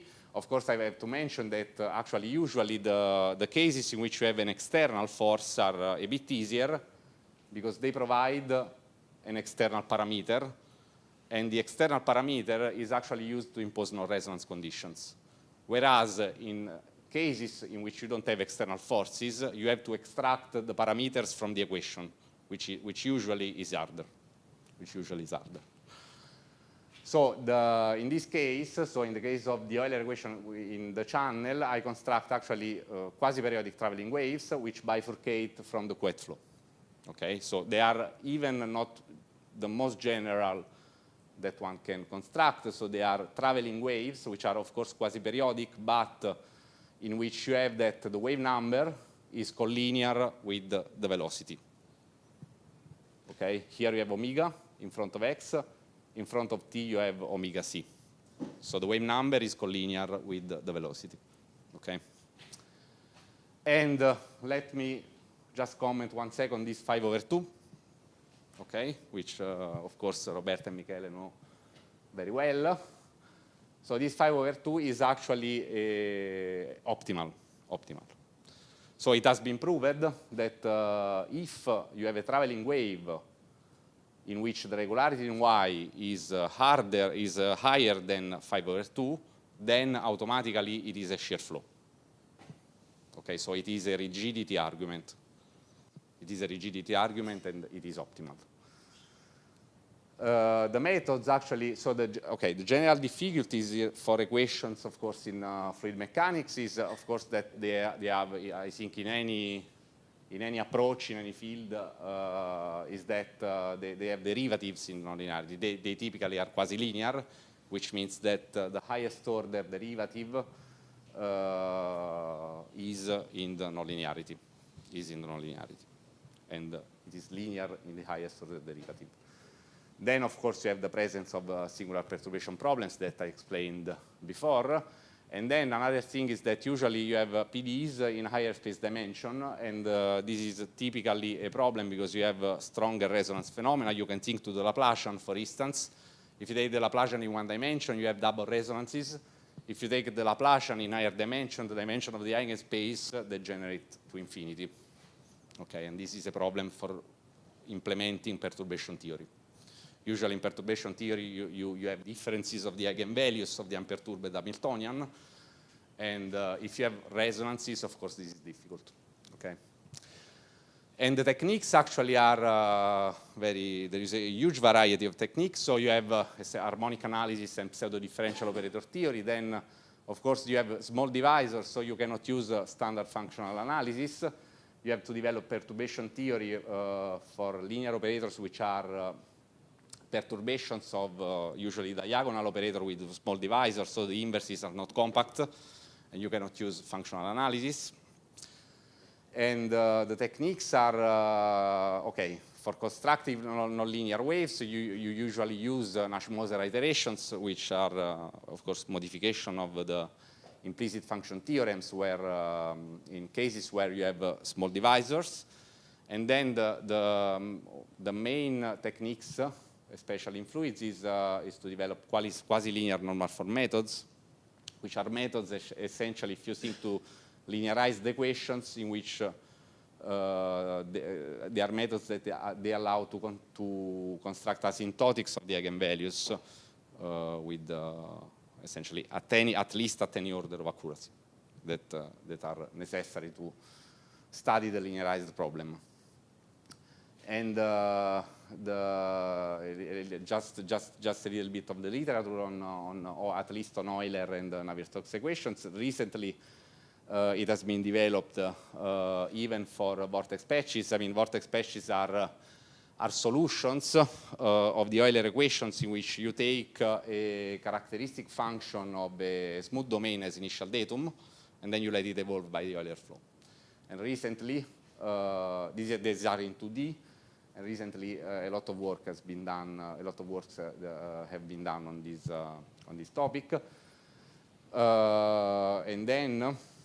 I also mentioned previous results on the bifurcation theory from Couette flow. I mean, actually the first result was on the periodic traveling waves, and here you don't have small divisors because you have only one frequencies, and these waves are stationary actually in a moving frame.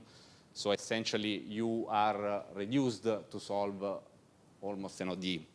So you don't have small divisors because you have periodic waves, okay, stationary. And actually, I go to the statements. So for the forced Euler and Navier-Stokes, so for Euler, give me a forcing, this is in any dimension. Give me a forcing which is odd. Okay, and this is technical. This is technical. And so the theorem is the following. For epsilon small enough, and if the regularity is high enough, what you do is the following. You construct solutions which are perturbation of constant velocity fields and pressure small. And you do this for a Cantor set of parameters, and as parameters I use the frequency of the forcing and the constant velocity field. Okay, so essentially this theorem tells you that you cannot bifurcate from zero, right? Because you need some non-degeneracy. You need some non-degeneracy. So you need even the average of the velocity field as parameters to avoid the resonances. And then the second theorem is actually the vanishing viscosity, which tells you that give me the solutions that I constructed here, and then still, okay, in high regularity and for a Cantor set of parameters, I give you quasi-periodic solutions of the Navier-Stokes equation. And here, for epsilon small enough and uniformly in the viscosity parameter, and they have this expansion. So they are the Euler solution plus order nu, and this order nu means actually in HS and uniformly in time. Okay, uniformly in time, with any growth in time.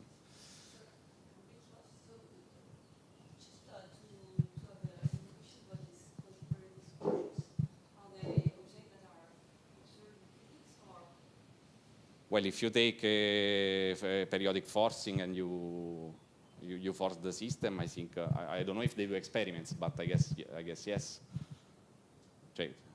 You take an equation with the forcing which is periodic or quasi-periodic or biperiodic, or I think. An experiment, yes, in Abu Dhabi.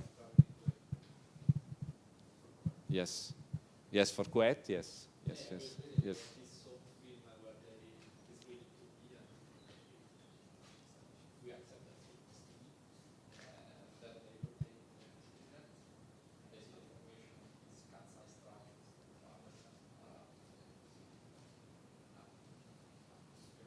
So you have two cylinders that rotates in opposite direction. So it's without force. You know, this is. The rotation is like the background wet flow, basically. So like the rotation is giving you the wet flow, and clearly there is some precipitation inside the film, and this precipitation is the velocity. Literally to the picture that Constanta showed yesterday? I think it's that the solidification has moved it the just that the temperature is not the same. Maybe rotation and It's like to him the experiment to translate the experiment. Yeah, that I have seen it. I have seen it. Indeed. No. I've seen it. No, but okay. But maybe your question with forcing, I don't know actually if they do the experiments.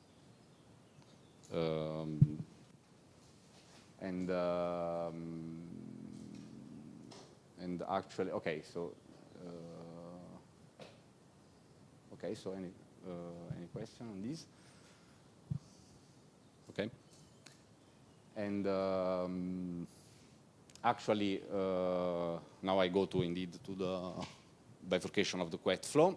So as I said before, actually the asymptotic behavior of fluids into this is still open. I mean, it's totally open, and there is this conjecture of Schneermann that says that generically you approach to a state which has actually a pre-compact orbit.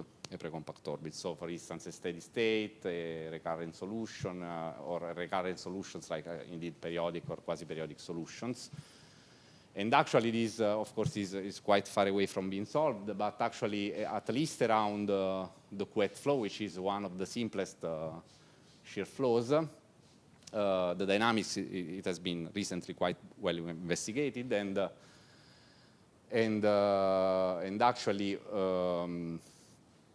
actually, there is the phenomenon of the implicit damping that I want to describe first linearly. If you take actually the Euler equation and you linearize around the wet flow, then you get a transport equation that you can solve really explicitly.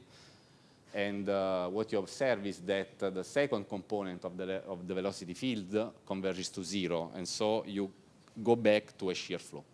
Okay, so they are attractors essentially. And then this has been for a long time an open problem, and it has been solved by Nader and Jacob, I think in 2016. And so what they proved is the following. So if you take the wet flow and an initial condition which is close to the wet flow in high regularity, actually in Gevrey, which is something in the middle, it is between infinity and analytic. So if U in is close to the wet flow in Gevrey, then what you get is that the dynamics of the Euler converges to a shear flow. So shear flows are attractor, and this shear flow, which is the limit of the velocity field, is actually a small perturbation of the wet flow. So this is the implicit damping phenomenon. And actually, what happens here is that you are in high regularity. So in high regularity, you show that actually shear flows are attractors. But then the question is what happens in low regularity, and also even in some experiments you see that you have a transition between a laminar flow to a coherent structure or to vortices. And actually, please don't ask me what is blue and what is red. Actually, you see here, this is a numerical simulation that I was actually, Nader showed me, actually. And you see that when you reduce the viscosity, this is a viscous fluid, and when you reduce the viscosity, you go to a shear flow, and there is the formation of cat eyes, essentially, cat eyes or coherent structures. And the problem is actually the regularity. So In high regularity you have damping, but in low regularity you have actually traveling waves or steady states, and that's the theorem that I want to state in the end. So just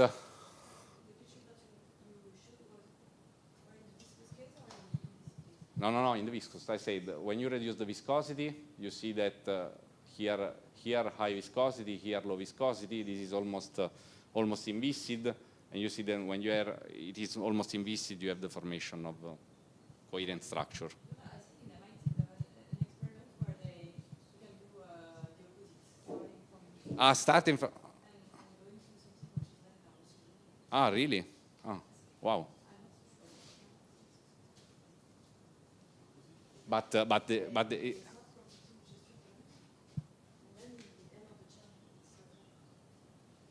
But the increase, the viscosity is the increase, or the increase, or it's constant.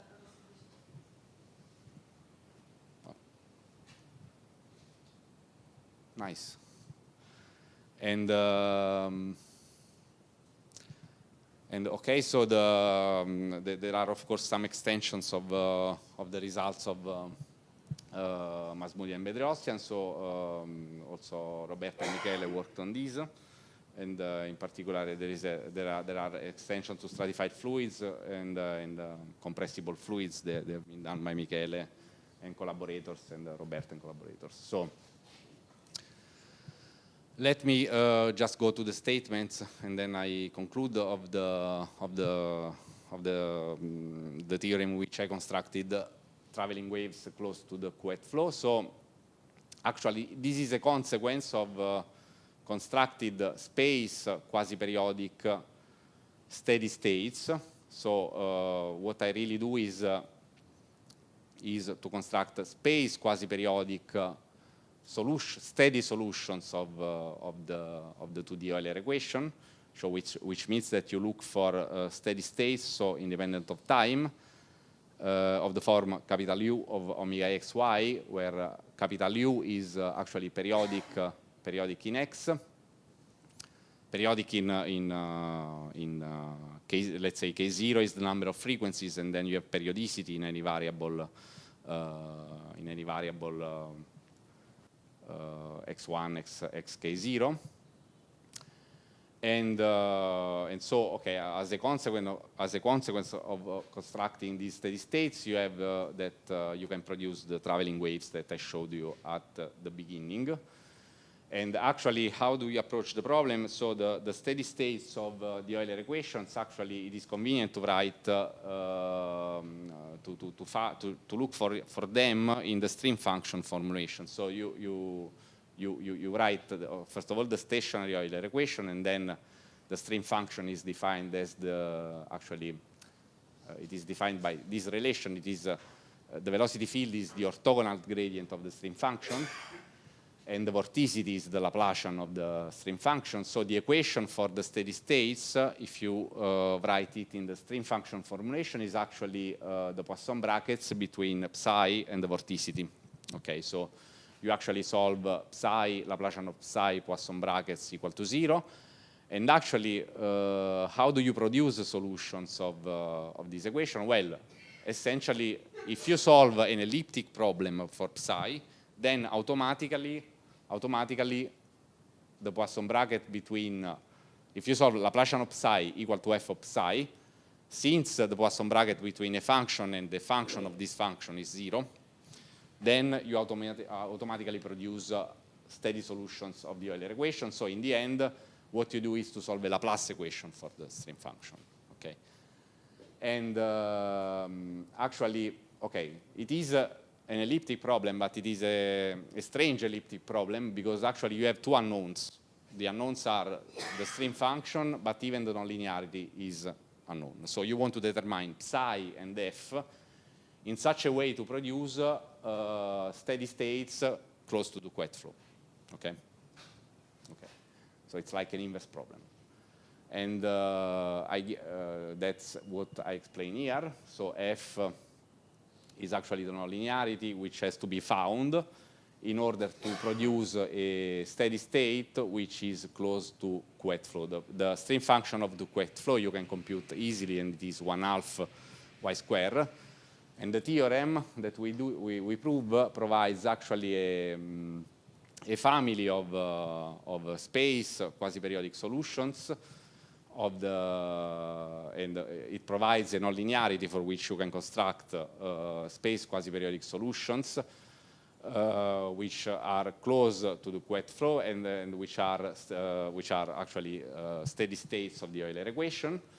And the regularity is actually in the variable, in this variable is HS with S very large, and in the transverse variable is 7/2 minus.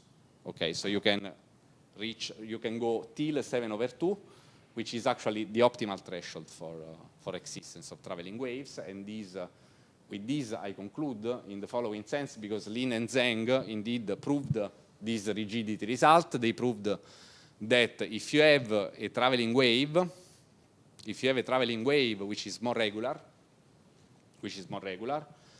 then you can show that actually the derivative with respect to x of the traveling wave is actually identically 0. And then the traveling wave is automatically a shear flow. This is the rigidity argument of Lin and Zheng.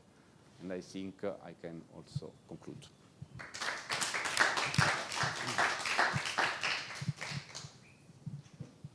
Any question?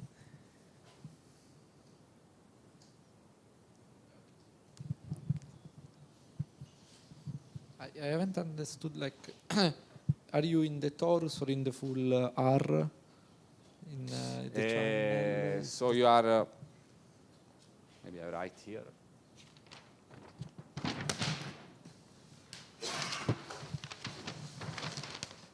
So you start with psi of x, y, where x is in R and y is in -1, 1.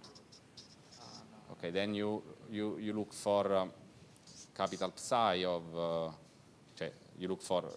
psi of xy of the form capital psi of omega x, y, and this variable is on the torus.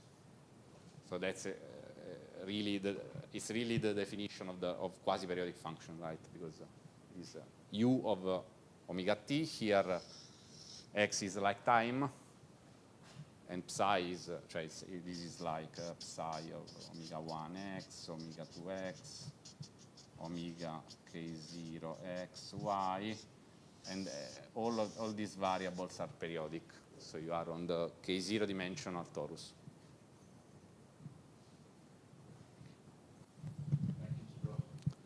Yes. Any other question?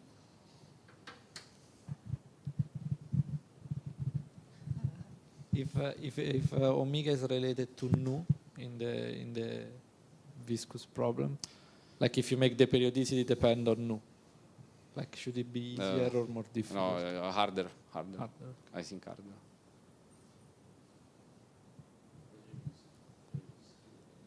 So basically, like if I want to construct a solution on a very large torus, maybe I can find more unstable modes there, etc. Yeah, even without, even if you take a PDE on a large torus and you want to study the limit, even for simpler equation, I think it's hard. Because they have Fontane conditions, so it's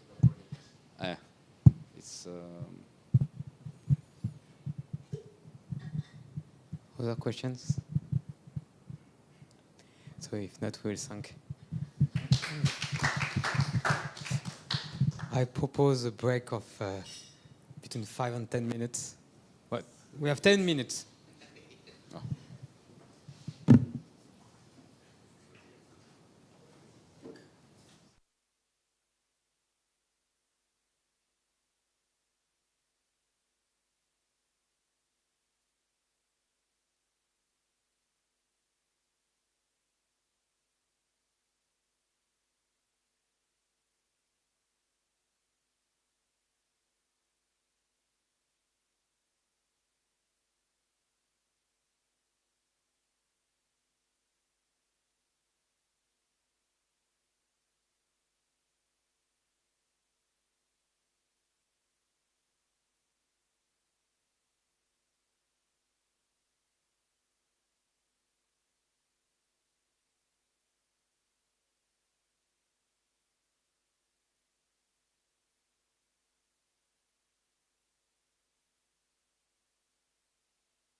Onorato.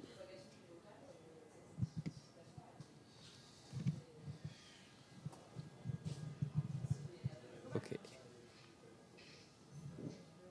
It's okay. So we'll start from the last talk of the workshop. It will be given by Miguel Onorato from the Università di Torino on wave turbulence and thermalization in the Fermi-Pasta-Ulam-Tsingou chain. Okay, thanks a lot. Thanks Thierry and Thierry and Laure. And also the audience for staying here until the last talk, which is not always obvious. So today I will talk about, yes, this problem of, it's a classical problem of, which was put forward by Fermi and collaborators in the 50s. And I will look at, I mean, the idea is to estimate the time scale needed to reach thermalization in a system, in a classical system, which is composed by chains and masses and chains. I will describe it later. And I will use a wave turbulence approach, and I'm quite proud of this work, not because of the results, but because I started this work much before the wave turbulence topic was in fashion like now today, right? Now there are many people working on wave turbulence. There is a community, but at that time it was maybe 10 years ago. Just a few people were working, and so I decided to try to apply this technique of wave turbulence to try to estimate the time scale of thermalization in the system.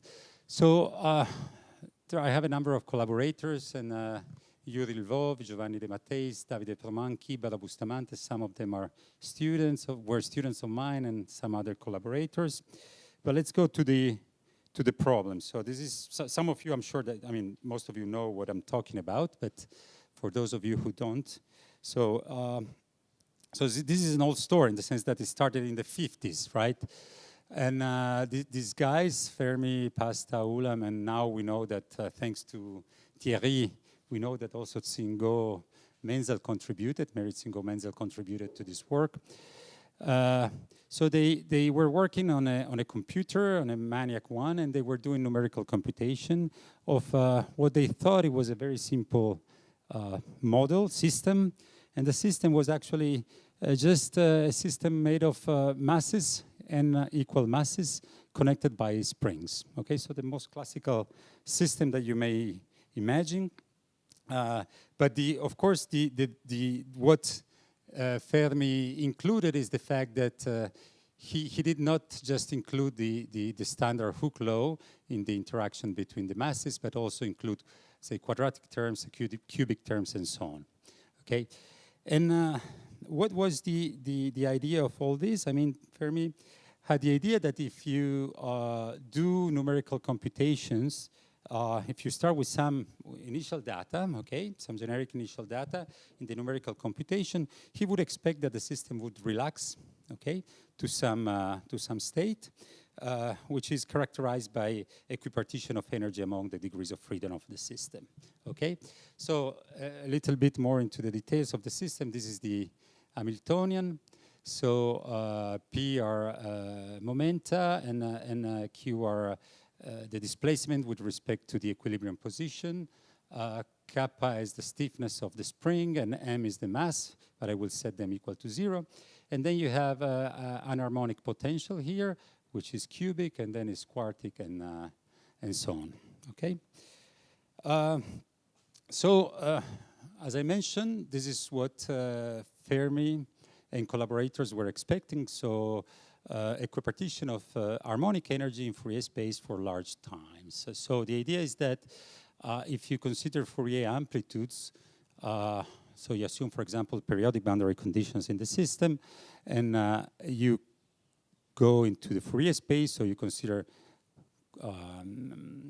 amplitudes, Fourier amplitude for displacement and for momentum, then what you expect is that for a given initial datum, you expect from numerical computation that the system would relax up to some state, which is characterized by equipartition of energy among the Fourier modes, okay? And this average can be average, I mean, this is, I will be little bit more rigorous after in defining the averages that I will consider. So in this system, we're talking about waves, so propagation of waves. So there is a dispersion relation, which is this one. So it's a sine pi k, wave number, over n, which is the number of particles in the system. Okay, so these were the expectations, but I'm sure you have seen this. But indeed, in the numerical computations that were done by Fermi and collaborators, they were not able to observe any of, they were not able to observe thermalizations, okay? So what they observed is what it's now known as the Fermi-Pasta-Ulam recurrence, in the sense that if you start, for example, the system at time t equals 0 with the largest mode in the system, so let's assume that we have a sine wave, so those are the those are the amplitudes of the Fourier modes as a function of time. What they would expect is that starting from all the energy in one mode, then you would expect to have that all the energy would somehow reach a state characterized by equipartition among all the Fourier modes. But what they observe actually is the phenomenon of recurrence, in which you have first mode that is creating a second mode, a third mode, and things seems to go well. But after some time, you go back almost to the initial time, okay? And so this was the end. Basically, they never published this work because this was not what they were expecting. Then Fermi died. Actually, Fermi died before this report was out.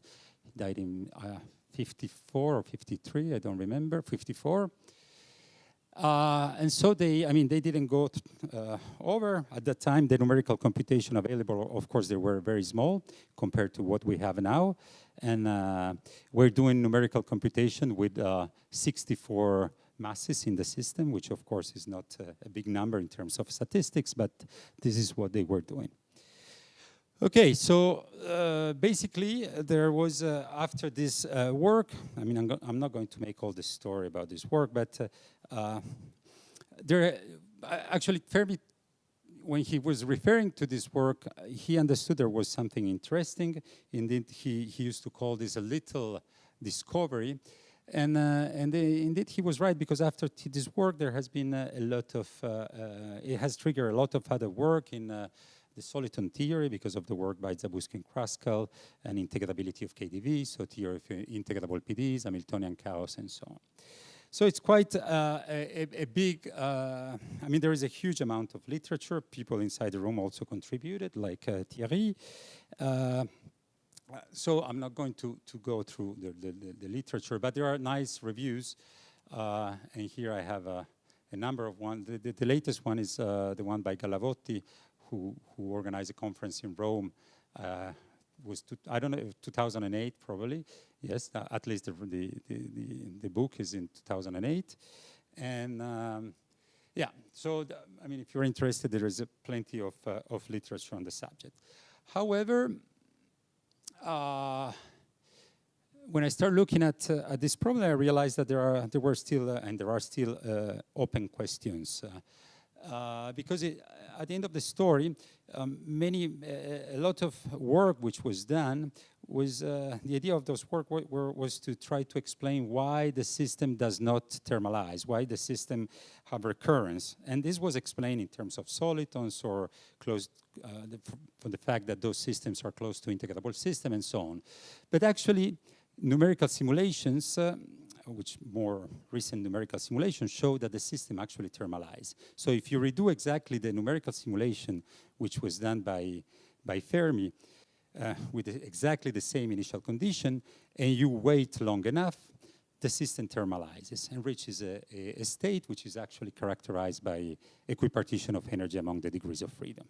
Okay, so numerical simulation give this evidence, but the question is, why the system thermalizes, first of all, what is the mechanism that leads to the thermalization, okay?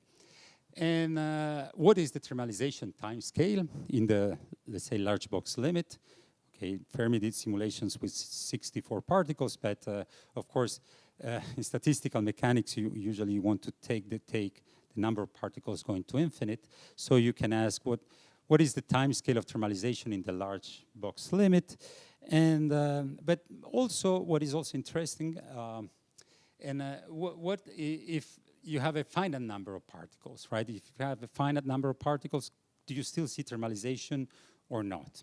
And if yes, do you have a different time scale for thermalization?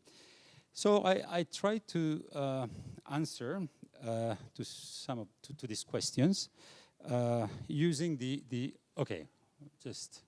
I tried to answer to this question just using the wave turbulence approach, but just to tell you that nothing has been done in a rigorous way as you wish, right? Everything is done like as a physicist. Also because when I've done this, it was 9 years ago, and at that time I was not even thinking that people could do rigorous things in the wave turbulence theory. Okay, so let me just go a little bit into the model. So those are the Newton's law actually for the systems which I'm considering. So I'm considering, and this comes from the whole literature. So they have a system which is called alpha FPU T, which is basically, this is the linear part of the system. Then you have these quadratic terms in the equation. But then you have also what is called the beta FPU, in which you have cubic nonlinearity.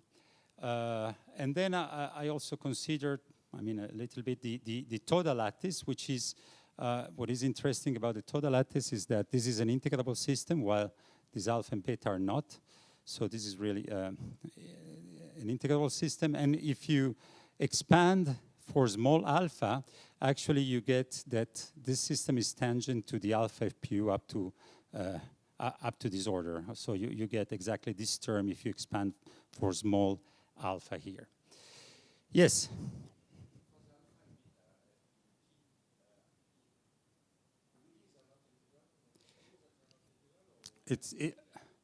Okay. What I know is that there are some papers by Kappeler and Ricci and Kappeler who prove that at some order you have asymptotic integrability. Okay, but they are not full integrable system. And the fact that there are exact resonances that, as I will show, that come into the game. So I don't know if there is a strict proof of the fact that the system is not integrable, but everybody believes that it's not integrable. That's it's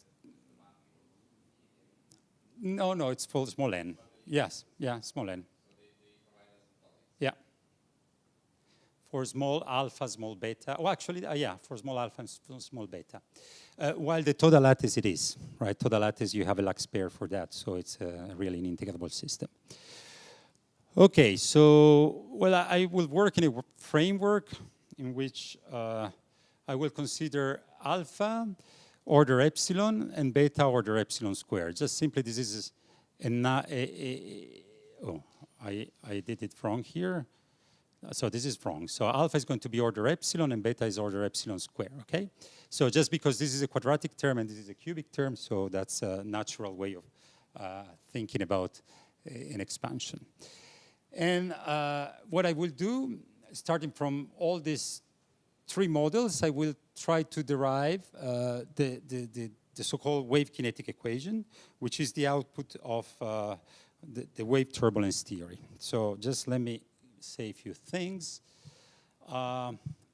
Wave turbulence approach. So basically, what is the wave turbulence approach? This idea comes from Zakharov in the late 60s, although the wave kinetic equation was derived even before by Hasselmann. and pyrals in the 20s. But the idea is to have, when you have a large number of waves that are interacting, then you cannot follow the dynamics of single waves, right? Because you have too many waves in the system. It's like you would like to follow all the waves that are in the ocean. It's impossible because you have too many, right? And you don't even know the initial condition. So basically what you try to do a statistical theory out of that. And what is the main output of that is the so-called wave kinetic equation. And this wave kinetic equation is the analog of the Boltzmann equation for a gas of rigid spheres, okay? What is interesting is that you have, once you write down the wave kinetic equation, you have equilibrium, but you have also out of equilibrium stationary solutions, and those out of equilibrium stationary solutions are characterized by cascades, and this is why I mean people call this approach wave turbulence, because it reminds of the Kolmogorov turbulence K41. So the theory is all based on the existence of exact resonant interactions, which I will discuss later. Just, well, we heard a talk about triads interaction, resonant interactions. And it has been applied, although I insist on in a non-rigorous way, to water waves, plasma wave, Bose-Einstein condensate, elastic plates. I mean, whenever you have dispersive and weakly nonlinear waves, and you want to do a statistical description, then this wave kinetic equation seems to be a reasonable approach, although not not from a mathematical point of view. Okay, so just to tell that, I mean, you know that there is a project going on which is funded by Simons, by the Simons Foundation. Okay, let's go into the details of that. Okay, so the idea is to introduce a variable. I mean, everything is work in Fourier space. So basically, you assume periodic boundary conditions, and you work in Fourier space with Fourier amplitudes. And the idea is to introduce a variable A of k, whose which one squared. This is a wave action. If you square this variable, it's a wave action variable, and you construct in such a way that is a combination of position, displacement in Fourier space, and momentum in Fourier space. And then you plug this in all the equations that I've shown you, and what you get, this is a standard equation that you get. So let me just go into the notation. dA1 means dAk1, okay? So the small number here means K1, K2, K3, K4, and the nonlinearity depends, of course, on the system. So you have quadratic nonlinearity, and this is what it looks like. Or beta FPU, you have cubic nonlinearity, and this is what it looks like. So basically, those are quadratic terms. Those terms are element of a matrix, which weigh the interactions. And those are Kronecker deltas, just my notation. This, for example, means that K1, this is going to be different from 0 if K1 is going to be equal to K2 plus K3, okay? Or this case, for example, is K1 plus K2 equal to K3, and so on, okay? So you get all kind of interactions between Fourier modes at a level of 3 wave or at a level of 4 waves, 4 wave interactions. Again, this is our matrices that weigh the interactions. And what is interesting that among all the interactions, all the possible interactions that you see in the system, there are only a kind of interaction that can be resonant. Indeed, this is why I put this in red, because this Kronecker delta tells us that K1 plus K2 must be equal to K3 plus K4, just like, for example, when you think about momentum conservation in a gas of particles, right? So this is the only one that satisfies resonant condition. All the others are cannot be resonant, neither for small n. Yes, yes. Yeah, delta 1, 2, okay. So basically, this is a Dirac delta. So, for example, delta 1, 2, 3 means that this is equal to 1 if K1 is equal to K2 plus K3. Okay? The only one that is resonant is something like K1 plus K2 equal to K3 plus K4. Yeah, just notation. So that's the only one that, among all the possible interactions that come out of the, the equations, there is only one term that actually can be resonant, okay? It can be shown that, yeah, that's what I'm saying. It can be shown that three-wave can never be resonant. So there is no wave number K that satisfies these two conditions due to the concavity of the dispersion relation. So you cannot have this to be satisfied. And the only thing that is can be satisfied, as I mentioned, is this kind of interactions, okay? So what you do in this case is, I mean, when you have a bunch of non-resonant terms, you can do, well, what I call there a near identity transformation, but it's basically looking for a normal form expansion. So you just, you do a transformation from variable A to variable B, I just wrote this up to term epsilon squared, but basically you define these new coefficients in such a way that the three-wave interaction, these terms disappear from the equation. So basically that's what you do. And then of course you get into, because if you have the resonances, what happens is that those coefficients, as was said before, they have the problem of having small denominators. So you have the problem of small divisors, so you cannot remove non-resonant terms. So you remove whatever you can, basically, and you are left with, at the end of the story, you're left with this equation, which in our field, we call it the Zakharov equation. So this is, out of all the models that you have seen, okay, so it's whether it's alpha or beta FPU, at the end of the story, you end up with the same equation, the same form of equation, in which the only thing that changes is the matrix T1, 2, 3, 4, okay? But the structure of the equation is exactly the same. The resonances, because of the dispersion relation, is the same in all the three models. You get, you get exactly the same structure for the equation, okay?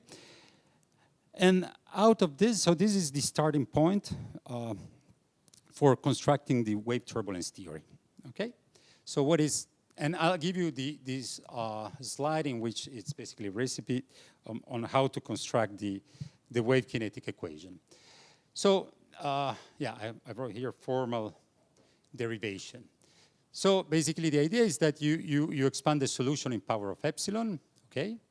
So you have epsilon squared here, you expand the solution, you do solve at each order, and then you look at the evolution in time of the second order correlator, which is basically the Fourier spectrum, the density, okay, the Fourier spectrum. You look at the evolution in time of this object, where I have included averages, and averages are made over an ensemble of initial conditions, which are characterized by random phases and actions and amplitudes, okay? So basically that's the hypothesis. You assume that at time t equals 0, the phases are random, so are distributed uniformly in the interval 0 to pi. And the actions are just IID random variables, so independent, identically distributed random variable. And then you just play with the asymptotic, you do, and what you get is that the non-trivial evolution, because when you do averaging over, you do averaging and then some terms disappear because of this averaging that you do over the initial data. And if you take then the large box, okay, the non-trivial evolution is at order epsilon squared, epsilon 4.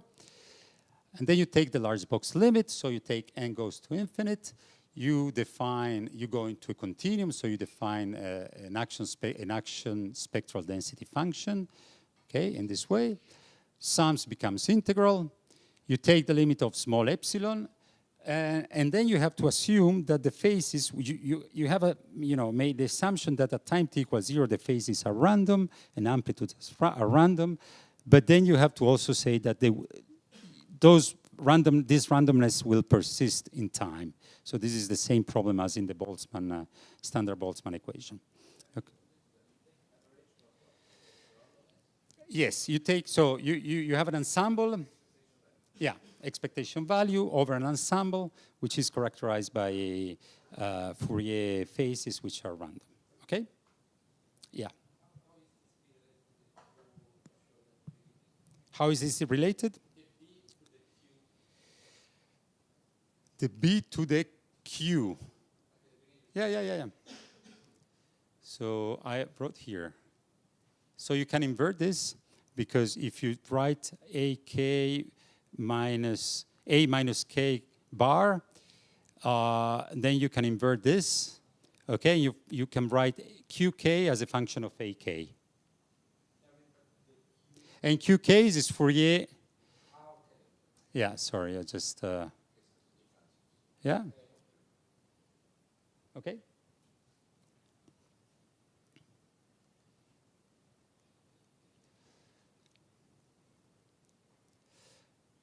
Okay, so that this is basically the receipt that you do to derive the wave kinetic equation, at least the way the physicists do. Mathematicians do a lot of things in between all these lines. Okay, they prove all convergence and reminders and so on. They try to do that. At the moment, the claim is that they are able to derive wave kinetic equation, and this is work by Zahir, Hani, and Yu Deng, only for nonlinear Schrödinger equation with dimension greater than 2, or 2 included probably, greater or equal than 2 probably. Greater or equal, yeah. So that's the only, you start from a nonlinear Schrödinger equation. Yeah, if you start from nonlinear Schrödinger equation, you take periodic boundary conditions, basically you get an equation which is like that, but omega is going to be k squared, right?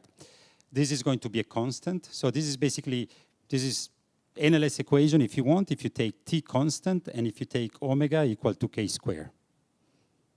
Okay, that's nonlinear. So if you start with that equation in dimension greater or equal to 2, one dimension, of course, it's integral system, so this doesn't work, okay? And I can tell you why after. Actually, for the total lattice, okay, let me give you this comment. You can do all this thing with the total lattice, right? And it's interesting, but it turns out that I calculated this, this coefficient for the total lattice, and this coefficient is identically 0 on the resonant manifold. So you don't have actually the evolution, you don't have the kinetic equation for integrable system, because the coupling coefficient is identically 0 on the resonant manifold. So for integrable system, I don't know if it is a general statement, but either there are no resonances, or if there are resonances, the coupling coefficient is 0 on the resonant manifold. If you take NLS equation, for example, there is a group in Princeton that proved that, for example, in 1D, okay, which is integrable, at 4-wave interactions, you don't have any resonance because of dispersion relation does not allow you to find exact resonances.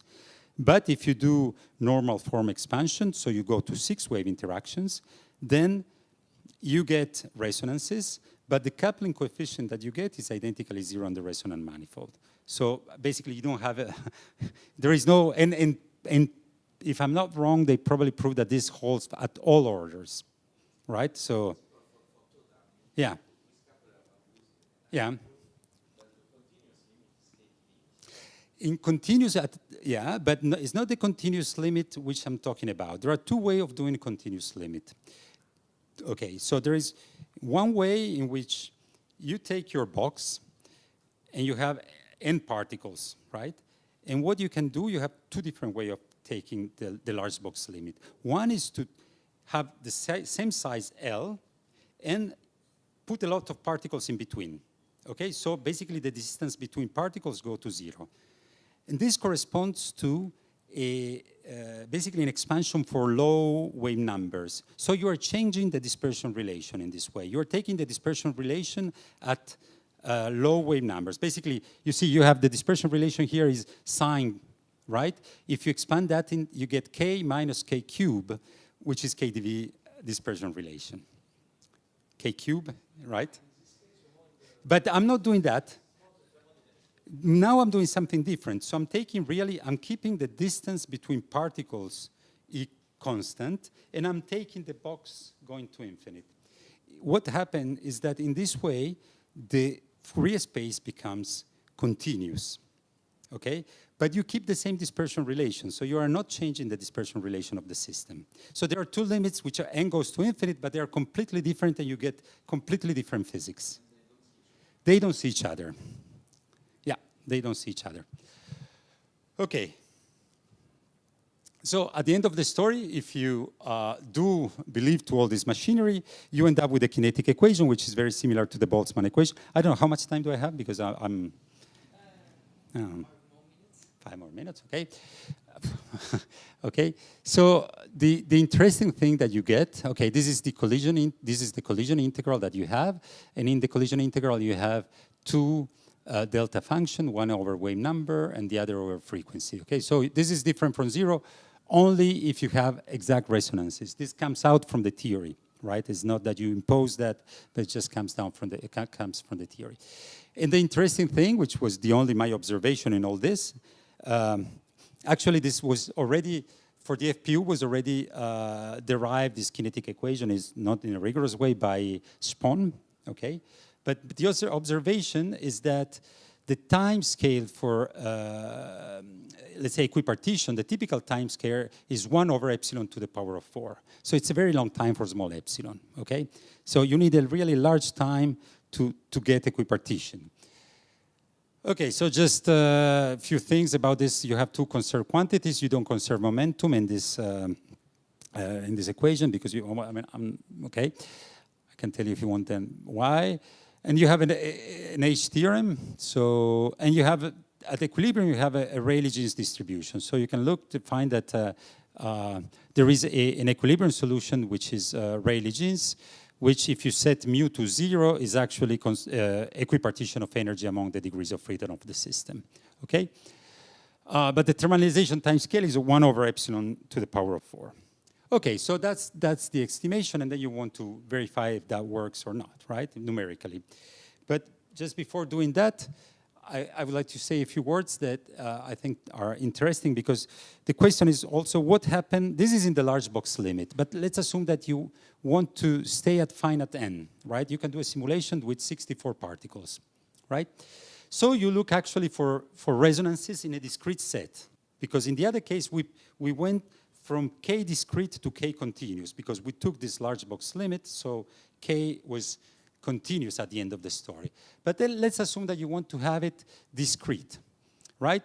So you look for solutions on a discrete set of these two equations. And I wrote here explicitly mod n because actually I forgot to say that, but the Fourier space is periodic in this case. It's like a crystal, right?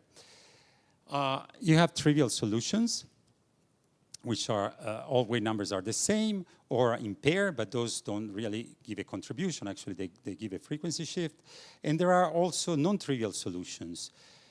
But the interesting thing is that those non-trivial solutions are characterized by quartets which do not communicate in between each other. So it's interesting because you put energy in one of these modes, and the energy, or in the quartet, energy will be just shared in between these four wave numbers. And it will not be shared with any other quartet, okay? So this is, and each quartet is integrable. So that, and I think this is somehow related to what Kappeler found, that the system is asymptotically integrable at this order. Okay, so what I wrote here is that the four wave resonant interaction are isolated, and so this is not. If you think about it, it's impossible to have a thermalization of your system if your quartets are isolated. So if they don't talk to each other, they cannot communicate across all the spectrum. So you cannot reach a thermalized state. So actually, what we did, and this is something more. Basically, we went to, all this is really done in a non-rigorous way, but I think there are some ideas there. You go to higher order. So you do normal form expansion up to higher order, and you go to 6 wave interactions. So you cannot throw this term away, because this is, this term is the integral, it has resonances, so I don't know actually how to deal with that. But you go from, this should be a C, but you go from variable B to variable C by doing normal form expansion up to higher order, and you get higher order, this epsilon to the power of 4 term. And then you can show that 6-wave interactions, resonant interactions always exist, and they are connected. So they are connected. Those interactions are connected. So, and you can guess at this level that if you try to build a kinetic equation, but again, this is just very, just waving hands, that the time scale of thermalization is 1 over epsilon to the power of 8. So if you have a finite, somehow it's conjecture, if you have a finite number of modes, the interesting thing is that, sorry, I forgot to mention that, that n must be even. If n is odd, there are no resonances, but n must be even. So this is the conjecture that in the large time limit you have the time scale of equipartition scales like 1 over epsilon to the power of 4. And for finite n, actually the 6-wave resonant interaction are dominant, and you should have a time scale which is 1 over epsilon to the power of 8. So you can imagine in the numerical simulation done by Fermi, if you had to weigh 1 over epsilon to the power of 8 with epsilon small, it's a huge amount of time to wait. So they could not really see any thermalization in their numerical computation. Now let's check just 2 minutes to show numerical computations to see, well, this is a typical example of thermalization. So with small number, let's start with N32, for example, time t equals 0. You put some energy in your system, and you let the system play numerically, and you reach some equipartition of energy, right? This is equipartition of energy. And you can estimate the time needed to reach that. You put that as a function of epsilon, and you get a very nice 1 over epsilon to the power of 8 low. So those are, all these dots are numerical simulations, and this is time of equipartition as a function of the small parameter epsilon. This is 1 over epsilon to the power of 8, okay? Different dots means different initial data characterized with different spectra, but this is the first thing that you get. This is alpha FPU.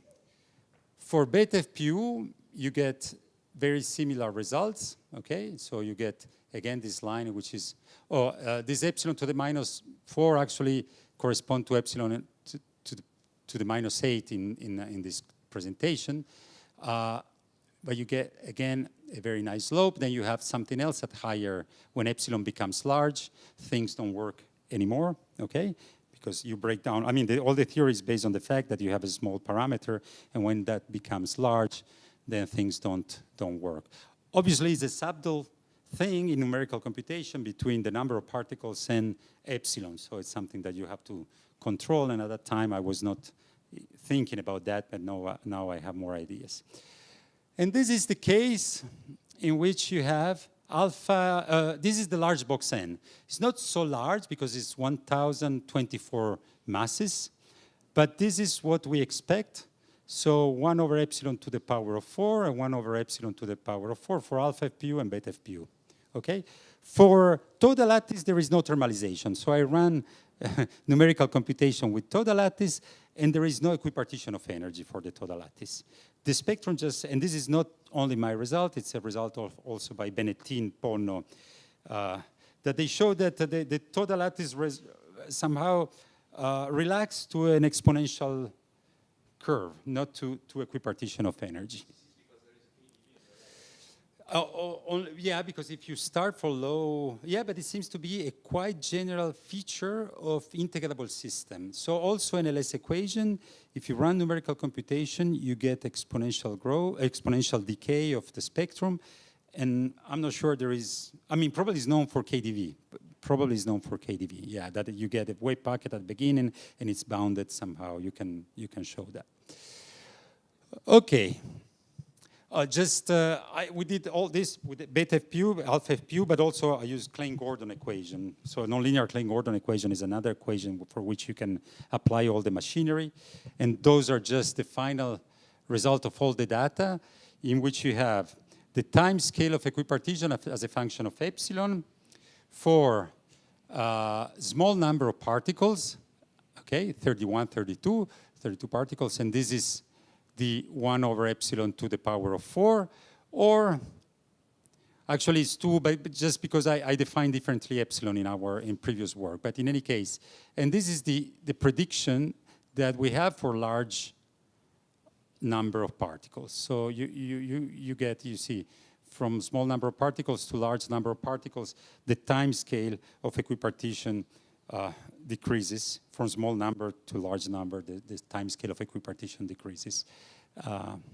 Okay, so basically that's it. So just to summarize what we have done, we have just used wave turbulence theory to make some predictions on equipartition time scale, and we get some results which are reasonable, are not perfect. I mean, there are many things that are, could be, done in a better way probably, but there is some indication that things are consistent with the wave turbulence theory. Okay, that's it.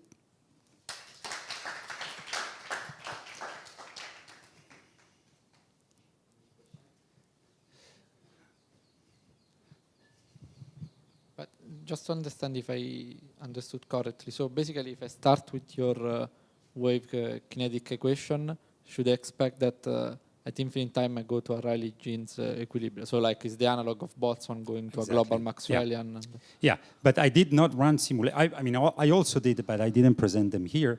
I also run simulation with kinetic equation, but I did not run simulation with kinetic equation. I run simulation with original equation of motion, so with Newton's law.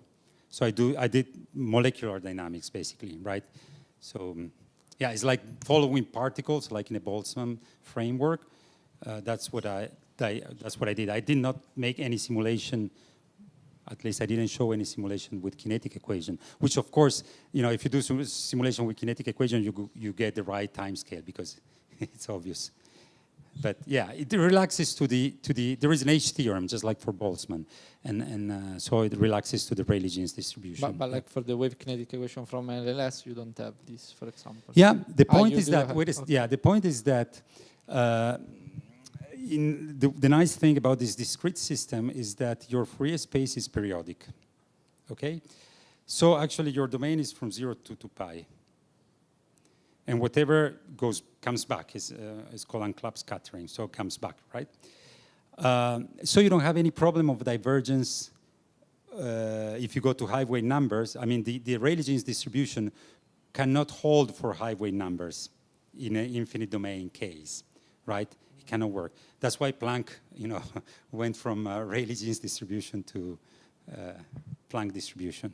But if you are in a discrete setting, then the Fourier space is periodic, so there are no issue about high wave numbers because it's just periodic in Fourier space. So. Thanks, Laura, for asking a question.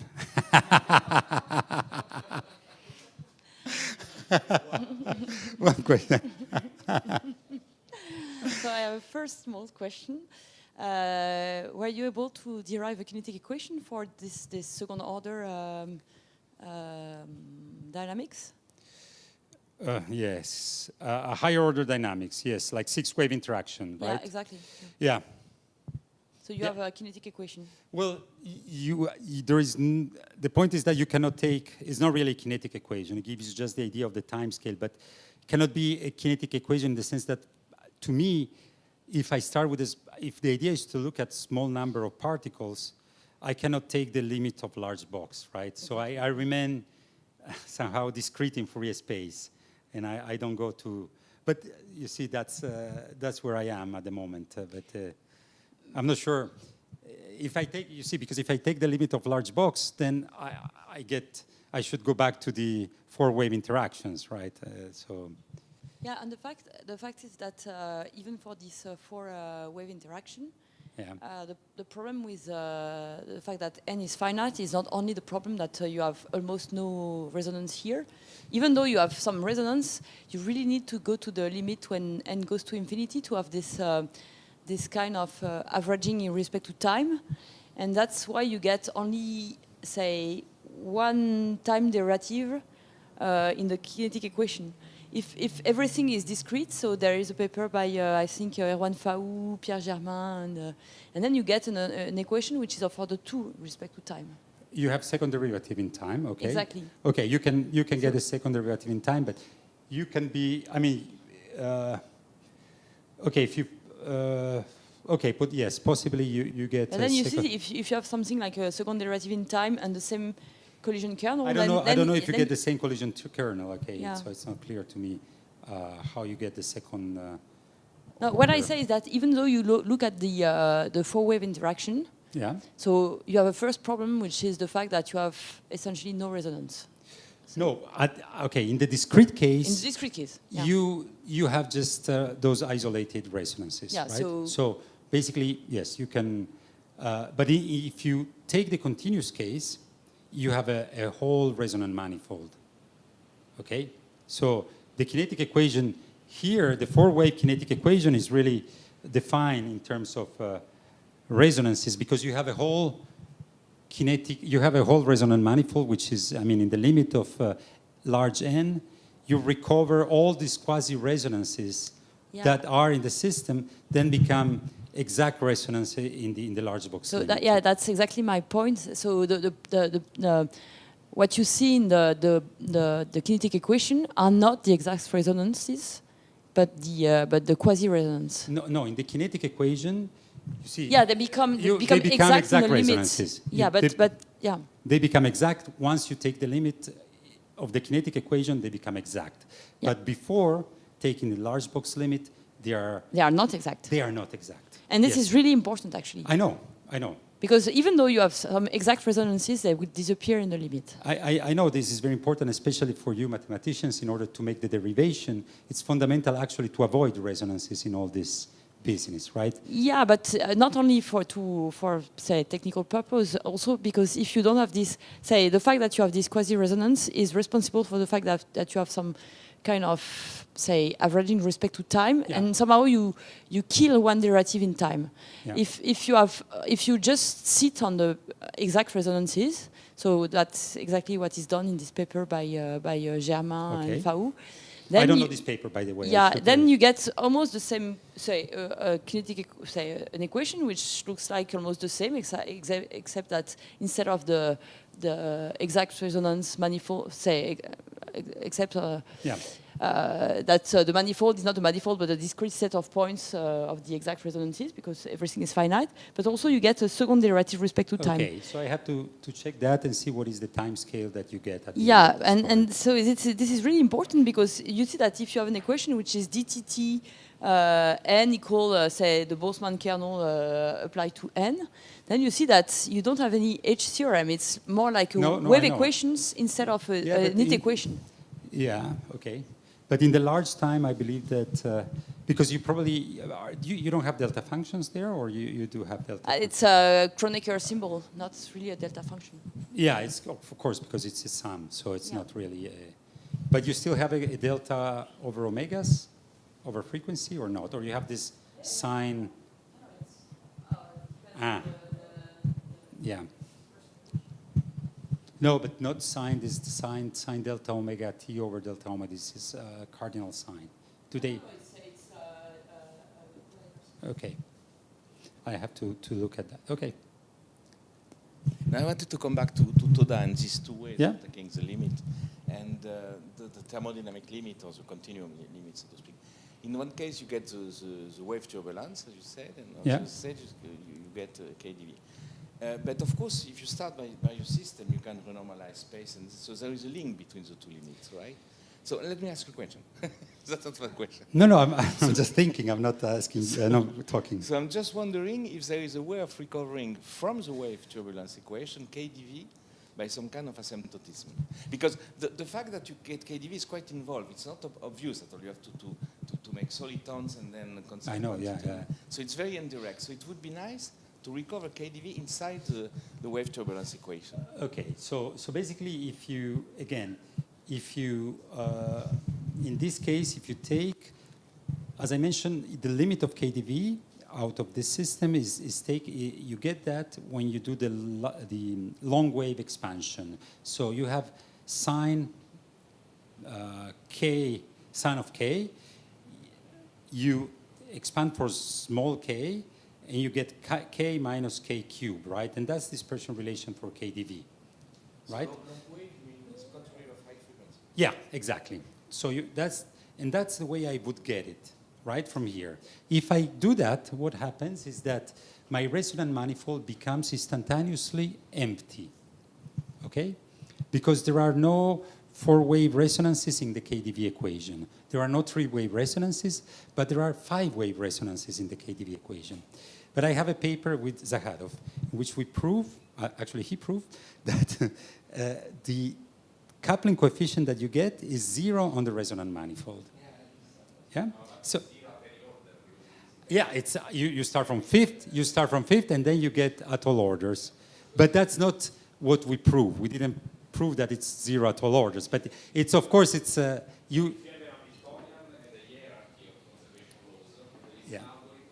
That allows you to, yeah, because at the end you have to go to some action variables, right? Wait, angle, yeah. I mean, the actionable variables are, they are not constructed with conservation rules. Mm-hmm. Constructed by the spectrum method, but yeah. One was goal was it's believed that this limit of totals yeah. is leading order. Yeah. If you get any other, you get always KdV at different powers of function. Okay. And that would be nice because this is possible. I mean, it was what I know. It's really hard Mm-hmm. to try to just imagine how to do this because the proofs the first step rigorously. Yeah, it's. A lot of work is rigorous because yeah. we need to look at the concept quantity and by analysis. So it would be very nice to pass from one to the other, yeah. But all this correction, yes, of course, yes, that would be very, very interesting to do that. It's something that for you. Okay. So I think we'll thank Miguel again. Okay. And I think we can thank again the organizer for this very nice workshop and the nice restaurants.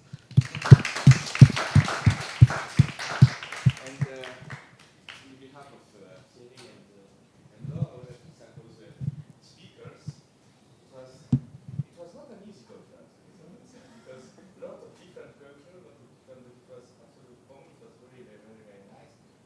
And I would like to thank very much the Accademia delle Scienze Detta del 40, which hosted us and provided this fantastic environment. So its president, which is Riccardo Montalto Nonlinear, was here this morning. And also all the staff, and I have a list for the family names. Here we have Claudio and Francesca. Claudio is Claudio Viecco. Francesca is Gicco. And there is also Valentina Evangelista, who was here yesterday. There is also Antonella Rondolini, who is a librarian here. And there is also Antonella Viecco, who participated very much. There is so very many thanks to everybody. You made this conference on instability extremely stable. And also the team of streaming. I don't name everybody. We is ready now, close to nervous breakdown, for the non-use of microphone for the streaming. It's impossible to shake this. Thank you very much.